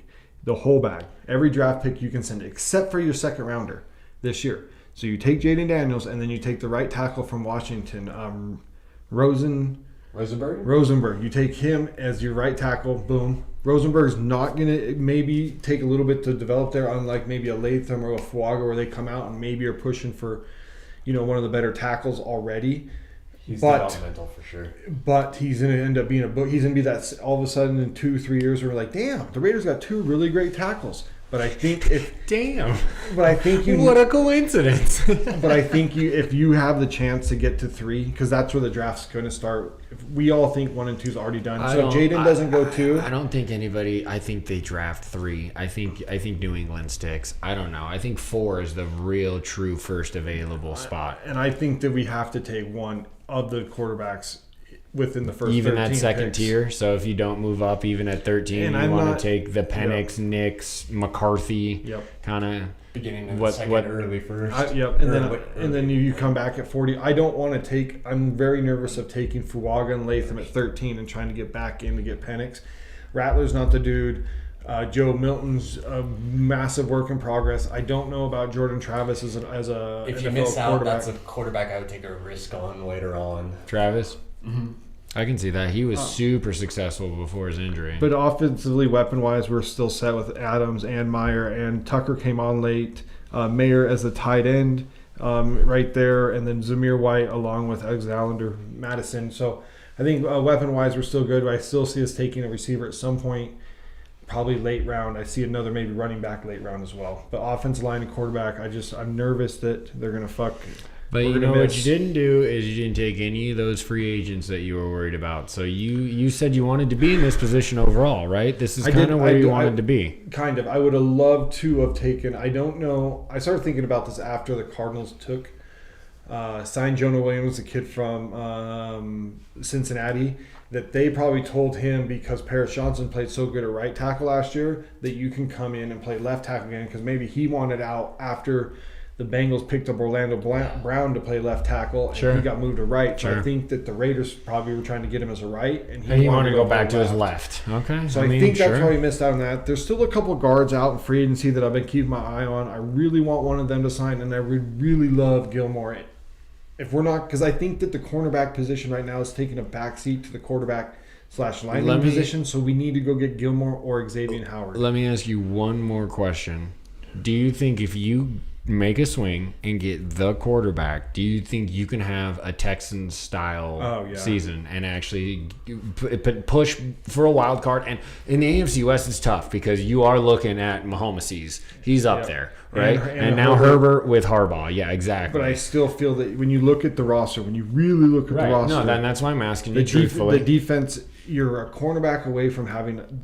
pretty solid defense, and you're bringing in Antonio Pierce, who is a defensive guy. He's him and Patrick Graham have fucking. You look when what's his fucking dick face left, you can look at the what's progression. His fucking dick face? You can look at the progression of the defense of. He must not have wanted Wilson playing in the middle. As soon as McDaniel's gone, Wilson moved to the middle, and Patrick Graham had a whole different scheme going.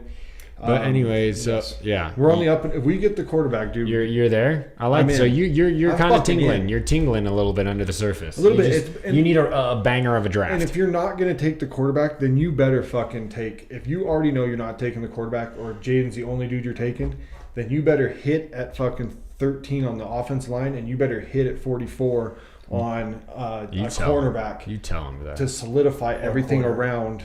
Yeah, a cornerback. No, I don't think you're going to get a quarterback in the second round. I don't think none of those guys are going to fall. You better solidify everything around your Aiden O'Connell and Gardner Minshew. Okay. Trade up to late first. You never know. I mean, there could be a fall, but doubtful in this one. I think that the emphasis of the quarterback is known in the NFL these days. It's not the that's how EJ Manuel was a top 10 pick one year. And I know Blake Bortles was number 5 overall. And I know Levis fell to the second round last year, but I don't think that. That is true. I don't think that this. I didn't think it was top 10, but I don't think this has happened. I think that all 6 go in the first round.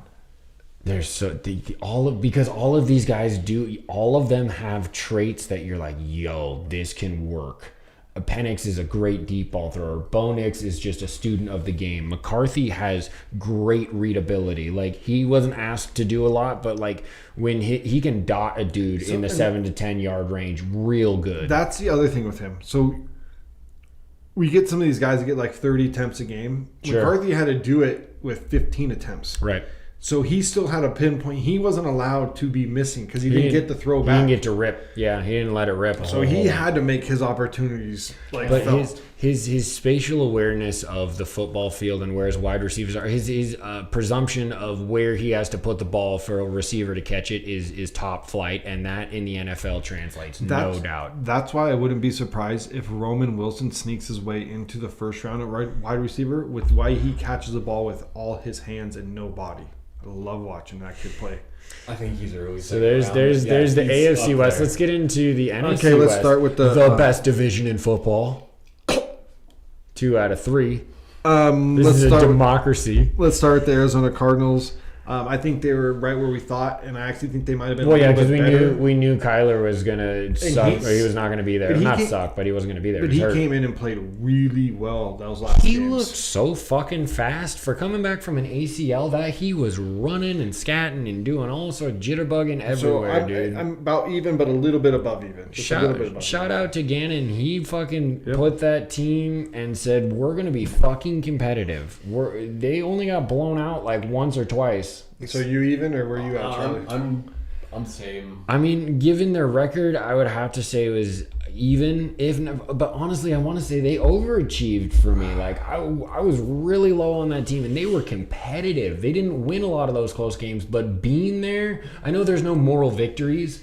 But when you get slammed out by 17 points a game every fucking game, that's a bad team. When you lose by 1 possession in 80% of your games, you can't close out, and that's bad. But like being there has to mean something. So I think they kind of overachieved. If I'm being honest, I think it just shows that the coach is the guy. Like when you're in games like that, and with the roster that we perceived as. Not real bad. I thought it was 30-31. Yeah, we were real low. Yeah. You got to put the Patriots and Panthers down at the bottom, boys. Okay, so they go 30-31, 32. And then we can argue after 30, but those two are the worst fucking rosters in the NFL. Easy. They are. Next team is the Rams. I think they overachieved. Sure. I was super high on them going in. I think I picked to make playoffs, or I know I picked to make playoffs. But yeah, they overachieved. Can't wait to gush on them in a little bit. Yeah, no, they overachieved for me too. I didn't think they were going to be that bad. I thought there was going to be that step back. Dude, fucking Puka, man. Puka and Stafford found each other in their draft. Absolutely, 1,000%. That's dude. The Rams are another team. You have to say that they overachieved because I didn't have them making the playoffs. I had them like fringing it, and that's kind of where they were. They were the 7th seed, right? 6th or 7th. 6th? I think they climbed into. Or was it 5th? Was it 5th? Because the Packers were 7th. I know they were 5th. Anyway, they did in fact make the playoffs, and they won no, they got beat. No, they won a playoff game. They won a playoff game. Yeah, fuck, man. That's an overachievement.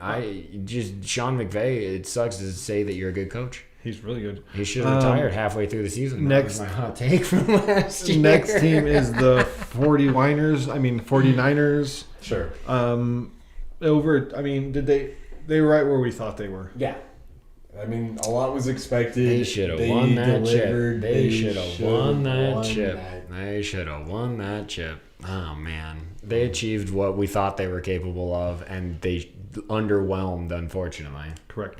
Last team in the division is the Seattle Seahawks. For I me, think they underachieved. Yeah, for me it was also I an thought they were going to be a playoff team. Injuries kind of got the best of them, but I mean, honestly, yes and no, in the sense that yes, but also you were the main proponent of this, and as I've kind of viewed it, his numbers look good, but there are some times where Gino has cost us. He costed us a few games last year. there was some bad quarterback play in the second half. There was some red zone turnovers that just cannot happen when you're trying to come from behind, and it lost us a couple of games. And I mean, it does happen. I'm not out on Gino. I've spoken highly of him, and I still will. And you're allowed to be. But overall, for me, they underachieved. I chose them to win the West, and that did not happen. So what we'll do is I'll just knock out. All you want, Niner I'll fan. knock out the first two. I'll go Cardinals, Rams, and then All right, let's do that. I appreciate that. So let's start with the Cardinals first.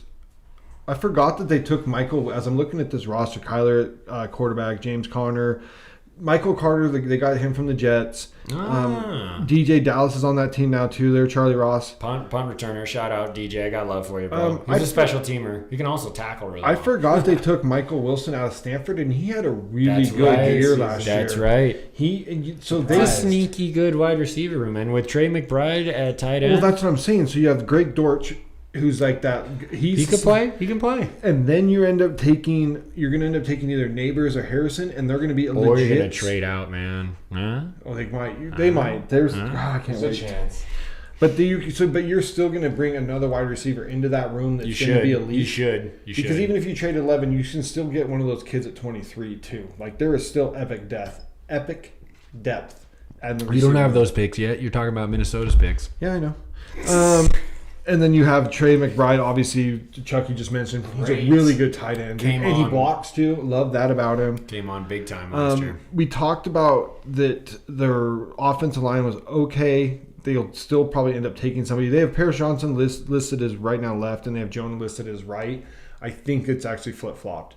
I think I heard them saying that they were going to keep Paris at right because he played so well last year. So I think that will flip-flop. Will Hernandez at guard is still a pretty good right guard. I think they probably take a lineman somewhere in the draft, maybe in that second round pick, depending on what they trade. I guess depending on if they trade. Defensively, they do need help. Defensively, Yeah.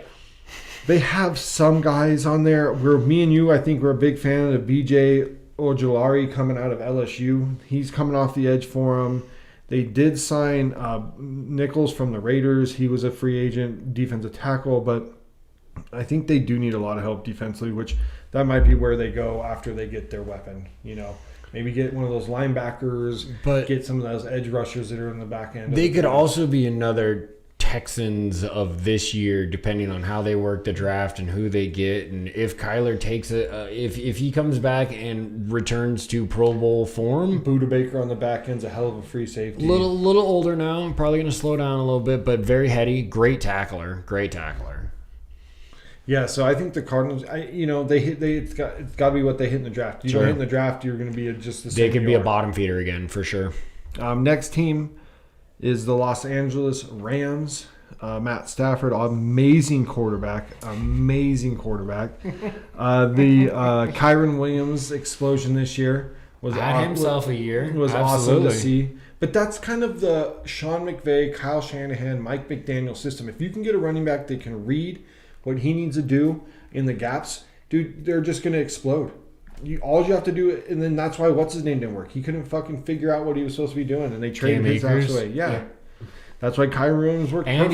And he had fumbleitis. He fumbled a lot in his time with the Rams. You could argue that they have two great receivers, like paired now with Cooper Kupp and Puka Nacua. You were like Nuka Napua. Yeah, that's almost how that came out. You were and Higbee at tight end. You have a nice little setup. Yeah, Kupp is amazing, and then Puka came on. You put those two with Higbee. If you get one more dude there, you're and in that offense.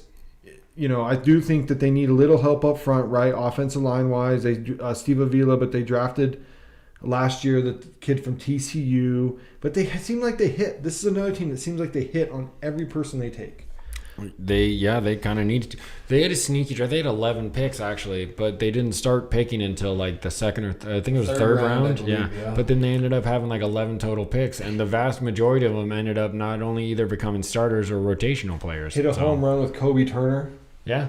Came on. Yep, they signed Travarius White to kind of help that back end up a little bit, give him some leadership in the back end. Probably got him for a reasonable rate because he just got cut by the Bills, so you never get a big contract after getting cut. So I think, Ram-wise, they got a lot. I think if Murphy falls them, which now I think he's going to, I don't know if you can pass. With Aaron Donald retiring, you are going to have to find a middle. I don't know if you can pass on that. Dude, thank God he retired. But have a great retirement, Aaron Donald. Never consider coming back to the NFL. Maybe as a coach. The Rams are going to fight for that division as long as Stafford stays healthy, Cooper Kupp stay healthy. That division's always going to fight. I agree. If that synergy is there, those are three really, really good football players. And if Kyron Williams can spell the running game and it can keep you guessing, then unfortunately that Rams offense can be very dangerous. That defense is questionable. Right, you got Kobe Turner's awesome. That's why I think you got to go Murphy right to anchor. You got to get that anchor. I agree. And then figure it out. The back end would not hurt either. Yeah, no, but that offense is prime. The defense is sus. Give me another lineman. Give me a back end receiver. Later, give me a lineman second round. Give me a receiver third, fourth round. Go defense first round. Maybe defense third round. Chuck, why don't you start off with the Seahawks since Trev was in the Super Bowl? All right, we'll technically take the lower class team, as it were. So we lose Drew Lock to the Giants, and we trade for Sam Howell. So that's our quarterback room. We've Can we pause there already? We're pausing. Can we pause there with the? Do you think Sam Howell is the starter by the end of the year? Here's what I think is the best for the franchise is exactly that. To be fair, I do too. I think that we know what Geno is, and he's been good. He's won us plenty of games. Poor kid got fucking slammed around in Washington last year. And to be fair, our offensive line, we lost Damian Lewis to the Panthers. And we lost Evan Brown to, I want to say the Commanders. But we lost two of our starting interior linemen. So that's where we're going to need to address Troy in the draft. Fantanu from Washington. I think that going to the number 16? If Powers Johnson is there, maybe, because I love the idea of having a dedicated center. I'm sorry. That's a great call too, Charlie, because it's look what the Cowboys did and got trash talk for taking those exactly. For some reason, the interior line gets devalued, but when you find those hog mollies, when you have center guard that just move motherfuckers, there is nothing quite like that. Dude, love it. That Cowboys offensive line was built the complete right way with the one guy, the center had to leave early. Fredrickson. Because he had some back problems. But then you have Zack Martin, 8-time fucking All-Pro. Not Pro Bowler, All-Pro. Best of Fredrickson was like a 6-time All-Pro. Yeah. You had the tackles on those teams, All-Pros. Smith. No. Dude, that line. They were bonkers for about 4 years. And people talk shit about them taking the Fredrickson and the fucking other linemen up front. And it's just because you have to hit them. If they're bad, then you just look like an idiot because whiffing at guard at the top of the draft is a tough fucking go. So keep going. Sorry, I didn't want you to cut you off. No. But I think the best case scenario for Seattle, if you're looking long term, we made the move for Howell for a reason. The weapons are there. Absolutely. Lockett restructured. DK still there under a good contract. He signed as our TE1 because we lost both Disley and Parkinson to JSN started to have this little kind of coming on party. No, we got Charbonnet and Kenny Walker. We've invested second round picks into some really good running backs. Solid backfield. Yeah, no. Offensive line. I didn't know Lucas's knees were bad. That's my guy. Yeah, unfortunately, Abe Lucas is still rehabbing. We're probably going to be shopping tackle as well. Charles Cross is there. We need interior line. We do have Phil Haynes. There's a couple other guys that are competing for linemen that I'm not going to bore you with.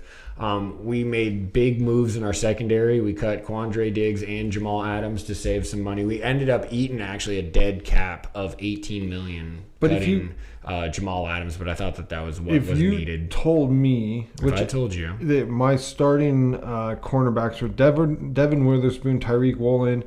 And it's weird that they have Kobe Bryant as a safety. Is Sitting behind Love, I thought he was your 3. He's a nickel now. Well, right, correct. But he really didn't play a whole lot. Actually, Michael Jackson took that role last year, and he's looking to do that again this year, I believe. Okay. He's still on that roster. Because then Julian Love is your safety. Your linebacker and core is a little... We signed Rasheed Wallace from the Jags. That was a big off-season. That was one of our big free agent swings. He was great in coverage last year. We lost all of our linebackers, which is completely unfortunate. Baker, though, from the Dolphins, that's a nice pickup, right? Yeah, Jerome Baker from the Dolphins. We got him 1 year, $7 million, and then we got Terrell Dodson from the Buffalo Bills, who had to step in for Matt Milano. So he's gonna probably wear the green dot. It would be my best guess. He's gonna be the center, the middle linebacker. Your line should be better too. I agree. Darrell Taylor came back. Chenan Nwosu should be healthy. We fortified with we signed Big Cat. Leonard Williams is there. And you still have Draymond Jones, which we thought Draymond Jones should come on. We thought was a better signing last year. Did he not play well this year, Chuck? Not really. No, only I think 3 sacks for $18 million. Not going to get it done. Not the production you want out of that guy. Then we still have Boye Mafe. Derek Hall played very well in his role as well. So I love Boye Mafe. Derek Hall's your pick last year out of Auburn. Correct. Second round pick out of Auburn. Good call.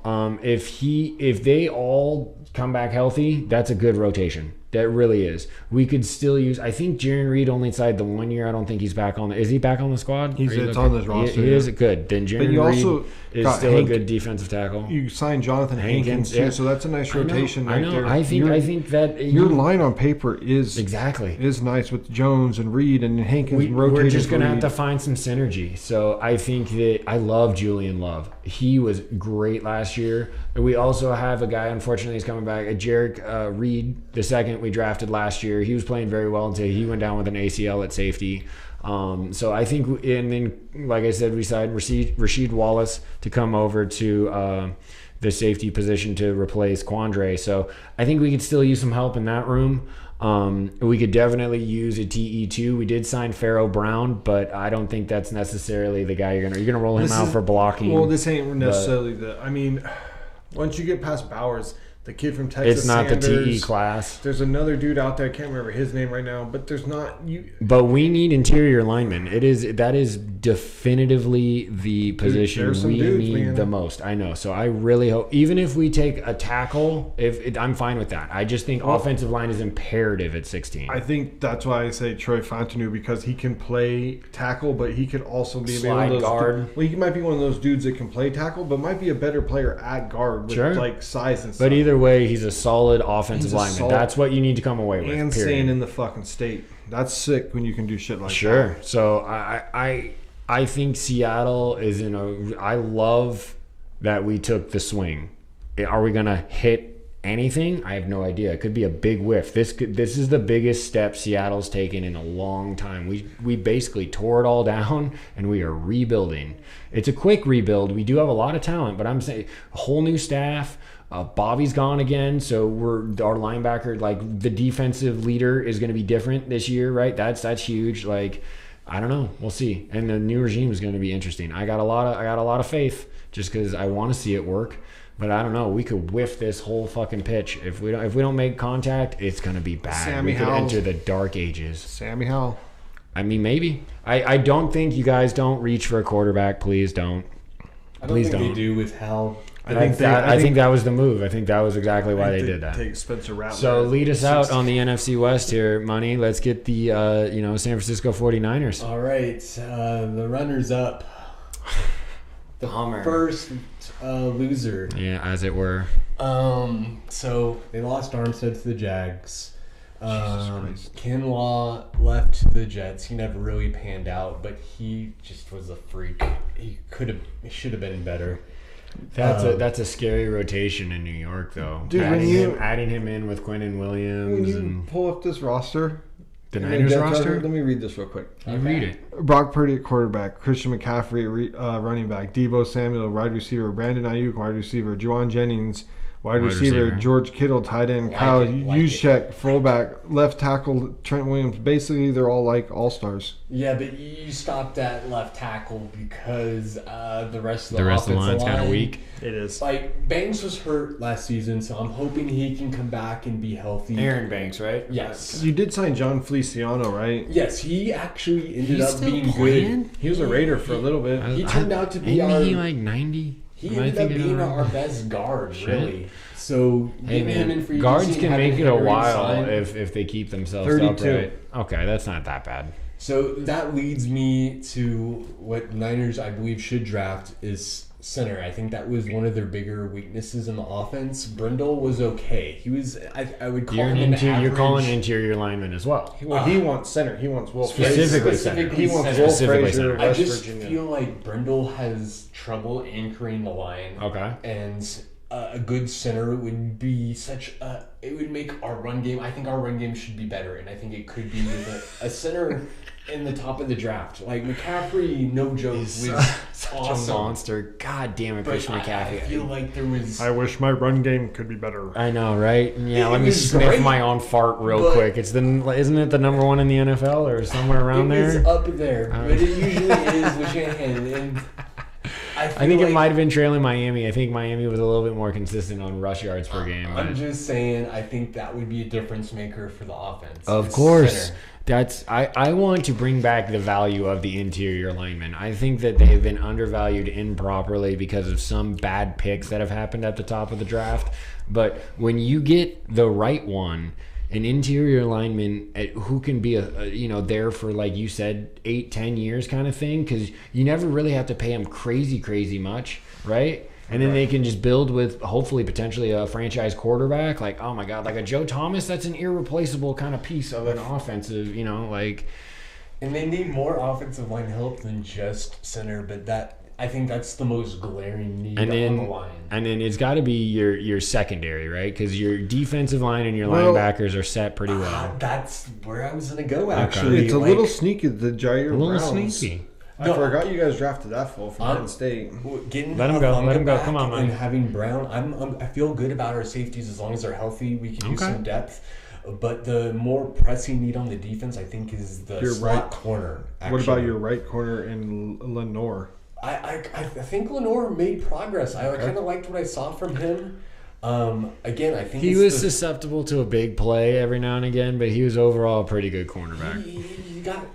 Like I was saying, it wasn't too bad. There could be TJ Tampa at the end of the first round, the kid from Georgia, or the kid from Missouri if you went corner heavy first round, if you don't go lineman. But otherwise, back end corners, there's a kid from Michigan that's is the slot kind of corner kid. I think corner is definitely a pick that should be made in the top 4 picks of their drafts. They will. They will. In my mock, which I'll probably have coming out next week when Zack and I do ours, I'm going to have them taking a corner in probably the 2nd or 3rd round. We might just do a full draft thing and not even talk about nothing else. Damn. I mean, we could. Hey, you guys can do what you want. You're free-flowing. Roscoe will not be here for that. Because I don't know if the playoffs on this basketball playoffs might not necessarily start by next Saturday, so then we can still get Chuck's picks the next week when playoffs do start as a group. And to bring it back to the Niners, though, we did a lot of shuffling on the line. I already talked about losing Armstead and Kinlaw. We brought in Floyd, which I really like. Leonard Floyd, yes. A little older, but very heady. But Drake Jackson, he's played pretty well for you, right? I mean, he's a young kid. We're still hoping to see growth from him, and hopefully he can be that other guy. So I'm not out on him yet. I thought he was at a USC. Yeah, that's what I just said. Oh, I thought you said UNC. No. Trojans. And fight on. They also brought in Malik Collins from the Texans. I like that move. You know what you're getting. He's a hard worker. Yeah, brought in Gross Matos, another D end. From the Panthers, right? Are you going to take a linebacker, you think, to try to, because Greenlaw is not going to be available right away? I know you have Warner, but Greenlaw is not available right away, right? Right. So we brought in Devondre Campbell from the Packers, and he's been a health concern, but he has potential. Sure. I think he's probably going to be the other guy until Greenlaw's back. Sure, but I think we probably still draft a linebacker maybe later rounds just for some depth. Okay. Linebacker, you might get one going in the second round. There won't be the Jack Campbell this year. Yeah, unless one of those guys really slides, I don't think we take one until later. And then also, I mean, we talked about bringing Feliciano, the guard, back. Yeah, Feliciano, thank you. John Feliciano. And then the last free agent move was bringing in Dobbs for the backup role for quarterback, which I like. But I think it's easy to say that the Niners window is still wide open. That roster is going to be plenty fine. I think the question, honestly, man, it spills more into your coaching staff. When do we start looking at Shanahan as being the problem? Ooh. I mean, I think people that say that are the same people that are looking at Tomlin as the problem in Pittsburgh. The grass isn't always greener, right? Who else are you gonna put in that role? Are they gonna be better? Are they gonna get you to Super Bowls? I feel if you try and move on from that guy, someone else is gonna swoop in and pick him up instantly. It's not gonna be a coach like Belichick that's on the sidelines for a year. It's going to be someone's going to move in and give him a chance. Fuck yeah. That's what happened with Peterson, right? He got right back to the Jags after he got cut by the Eagles. Exactly. To come down on a guy for finishing runner-up. Just multiple times is the problem. Sure, you might say how many times is Silver acceptable? Did he have trouble getting over the hump? Hey, Andy Reid in Philadelphia, how's that? How's that? You want to bring that up? Yeah, get it. Let's go for it. It was one Super Bowl and he lost to the Patriots. Fuck Tom Brady. That's I feel like that. He got to the NFC Championship game 6 years in a row. It was quite a few times. Yeah, I feel like those are very. Donovan couldn't get over the hump. It wasn't Andy Reid's fault.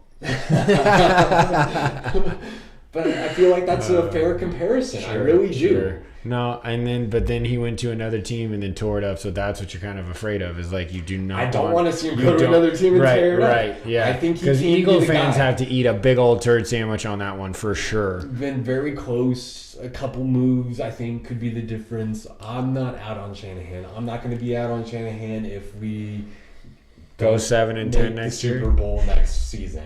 What if you go 7-10?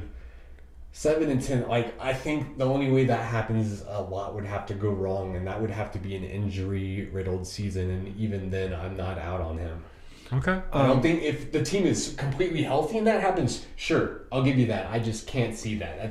It's hard to envision that as well. I'm just, throwing scenarios out there. Before we jump into fandom, news coming down the pipe. Ooh, Guardians ace Shane Bieber done for the year. Tommy John surgery. Bummer. What an unfortunate way to end that note. Sorry, we missed it earlier, but I saw it and I was like, man, we got to talk about this.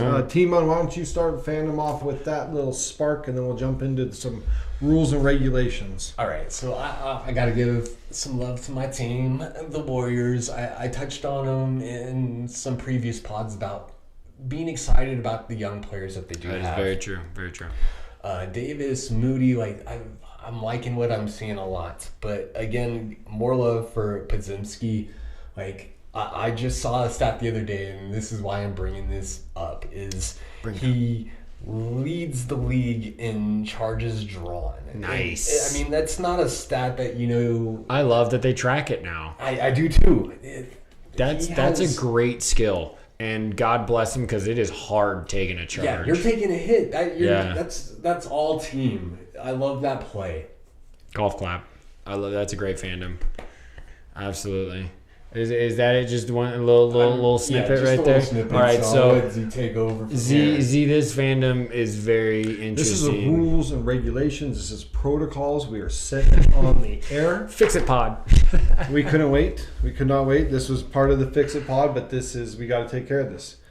What are the rules and regulations for of championship a fan to be able to exit said team fandom to either root for another team or just be able to not root for a team at all and not get shit for it because you're no longer a fan?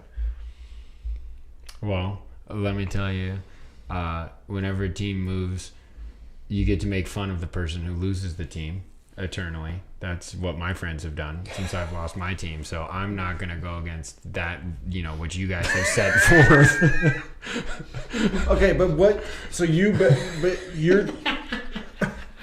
So the Supersonics were kind of jettisoned out of Seattle. Bad. Yes, Yes, but very aggressively. But didn't keep the name Supersonics. We only did if it was within the first 5 years. We lost that a long time ago.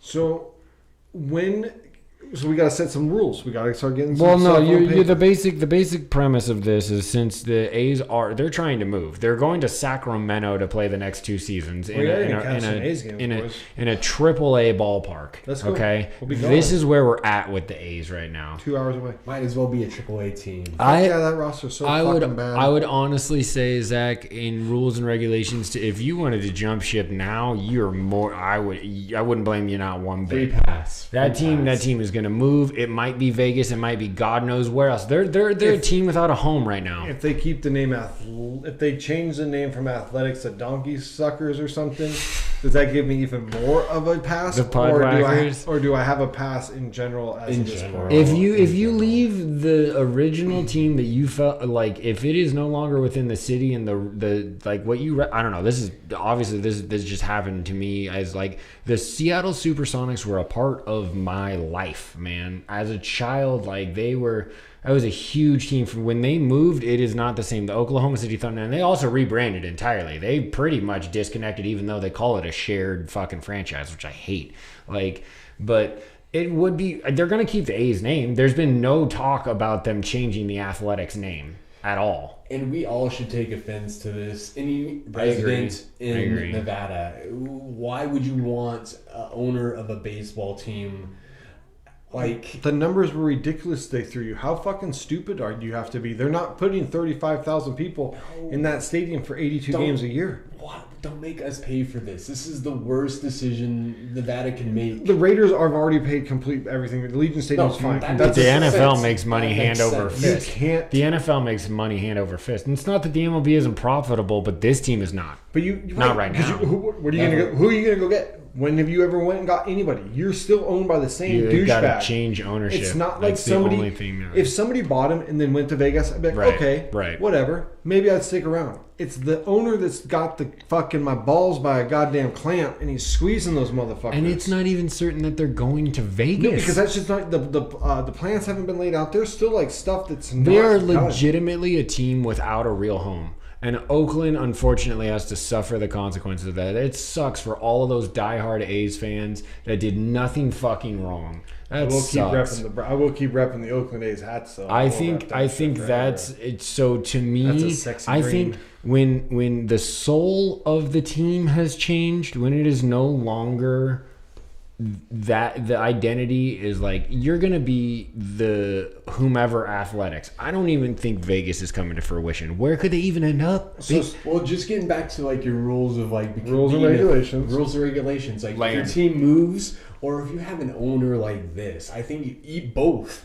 Both are rules that you should be able to. You're facing an uphill battle with this one. Vacate that team from your fandom because of what they've done. So let's go with rules and regulations of how if you wanted to pick the next team, how do you go about picking the next team? You can't just jump on some like winner bandwagon, right? Do we have to start with a loser, or do you have to kind of look back childhood? What is our rules and regulations on that? So the way I feel about this, at least, is I feel like you should have some sort of connection to the team. More than just like liking players that have played for them. Maybe you followed, like, if you want to go the player route, having prospects that you have followed go to that certain team. That gives you at least something. If you've been to that team stadium, if you've watched, some people have like a second team even that they'll root for when their team is failing. You have to have a connection. If you just pick a team, like I can't support that. Is the Braves a connection because of Matt Olson? He's my favorite player, Or is that too much of a jump to go from the A's to Braves because they're a winning team? Can you jump to a team like that? Do you have? See, here's the thing. If you're like, yo, coming up, I loved me some Chipper Jones, and I always followed the Braves. You know what I'm saying? Like, you have the '90s baseball on lock, so there has to be a team out there outside of the A's that you have a tie to. It would probably be the St. Louis Cardinals. Mark McGwire went there. No, you were a ridiculously big McGwire fan. Yeah, that is so very true. It would probably come down to maybe the Cardinals. I guess, Trev, that's the connection you're looking for, even though Matty O's my favorite dude, but I think the Cardinal connection is now for stronger. me, I never wanted to choose another team. I didn't care about team at that point. I love the NBA because I love basketball. I love that game. It is probably okay. I love watching football. A good basketball game is so fun to watch. The energy when the flow of the game is right, when there's the refs aren't taking over and there's not 94 TV timeouts towards the end, when the actual game is being played, it's great to watch. But I forsook the idea of having another team. I just went into following headlines, following players. It's where I'm pulling Anthony Edwards. I'm really championing for this guy. I really, really want to see this guy fucking succeed. I'll probably end up being more of a players. That's the route I went. And just wear my old school Oakland A's stuff, and just wouldn't more follow. Obviously this year I probably root pretty heavy for the Braves because of Olsen, but then another year I might root pretty heavy for the Rangers. I root heavy for anyway because of Simeon. So you're connecting pieces from old A's players that I fell in love with. So that's how I would probably end up going. And I think before you make a final decision, you kind of let it play out a little bit. It's going to be at least 2, 3 year, 4 year decision. Sure. If the A's don't go to Vegas, what if they went to Reno, Oakland, or Vegas get an expansion team Right. Maybe I jump back on the Oakland fucking bagpipes. This is where I am absolutely championing the idea of Seattle getting another basketball team. If they do, I don't know. I mean, I will absolutely be a fan. I will have to go up there. I'll have to go watch a game. I'll have to go see what it's all about. I really want that bad. I want an NBA team back in Seattle. As soon as they sign it and the hat comes out, are you buying the hat the next day? 1,000,000%. Yeah. The straight team colorway. You got a Kraken hat same day. Absolutely, I have a Kraken hat. Yeah, it did take me a while. It took me. Hockey hats are different. Hockey hats are very different. hard to find that are nice fitting. I just couldn't I just wanted I have the absolute just true navy blue with the S. I'm a firm believer that you need to own the traditional hat of the team, the home. That's just me. That's just how I feel. I don't have one, and that's fine. You got some great hats. What about your A's? I don't have a traditional home. I have the Kelly Green A hat they wear sometimes, but all my A's hats are always off. Target ones. I always have Nike has where I have that Nike one. It's got the little A symbol.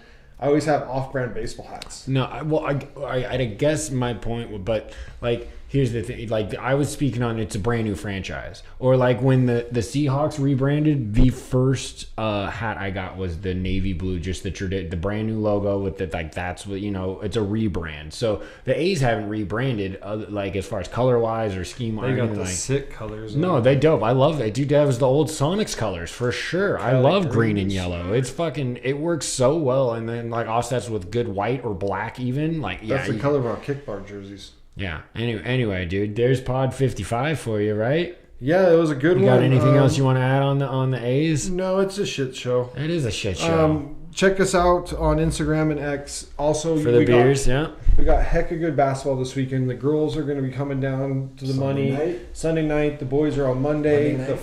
Tonight the chip is the final four for the men's. We got playoff hockey's gonna be starting, playoff basketball's gonna be starting, so just lots of sports stuff going on. We are in the pinnacle. Dude. It's true.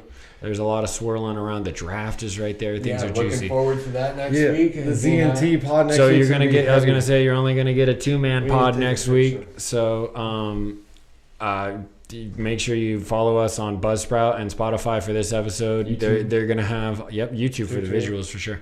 They're gonna have all the settings to make sure it sounds all pretty for you. And we're gonna get that going because I love I want to hear your guys' mock draft. It's gonna be the Balls and Brews first mock draft. Sorry, Charlie. And that's okay. We're gonna call it 55.2. We're not gonna call it 56 because I won't. Hey. I'm just kidding. Thank you guys for being here for 55, and they'll be here for 56. Check you next week.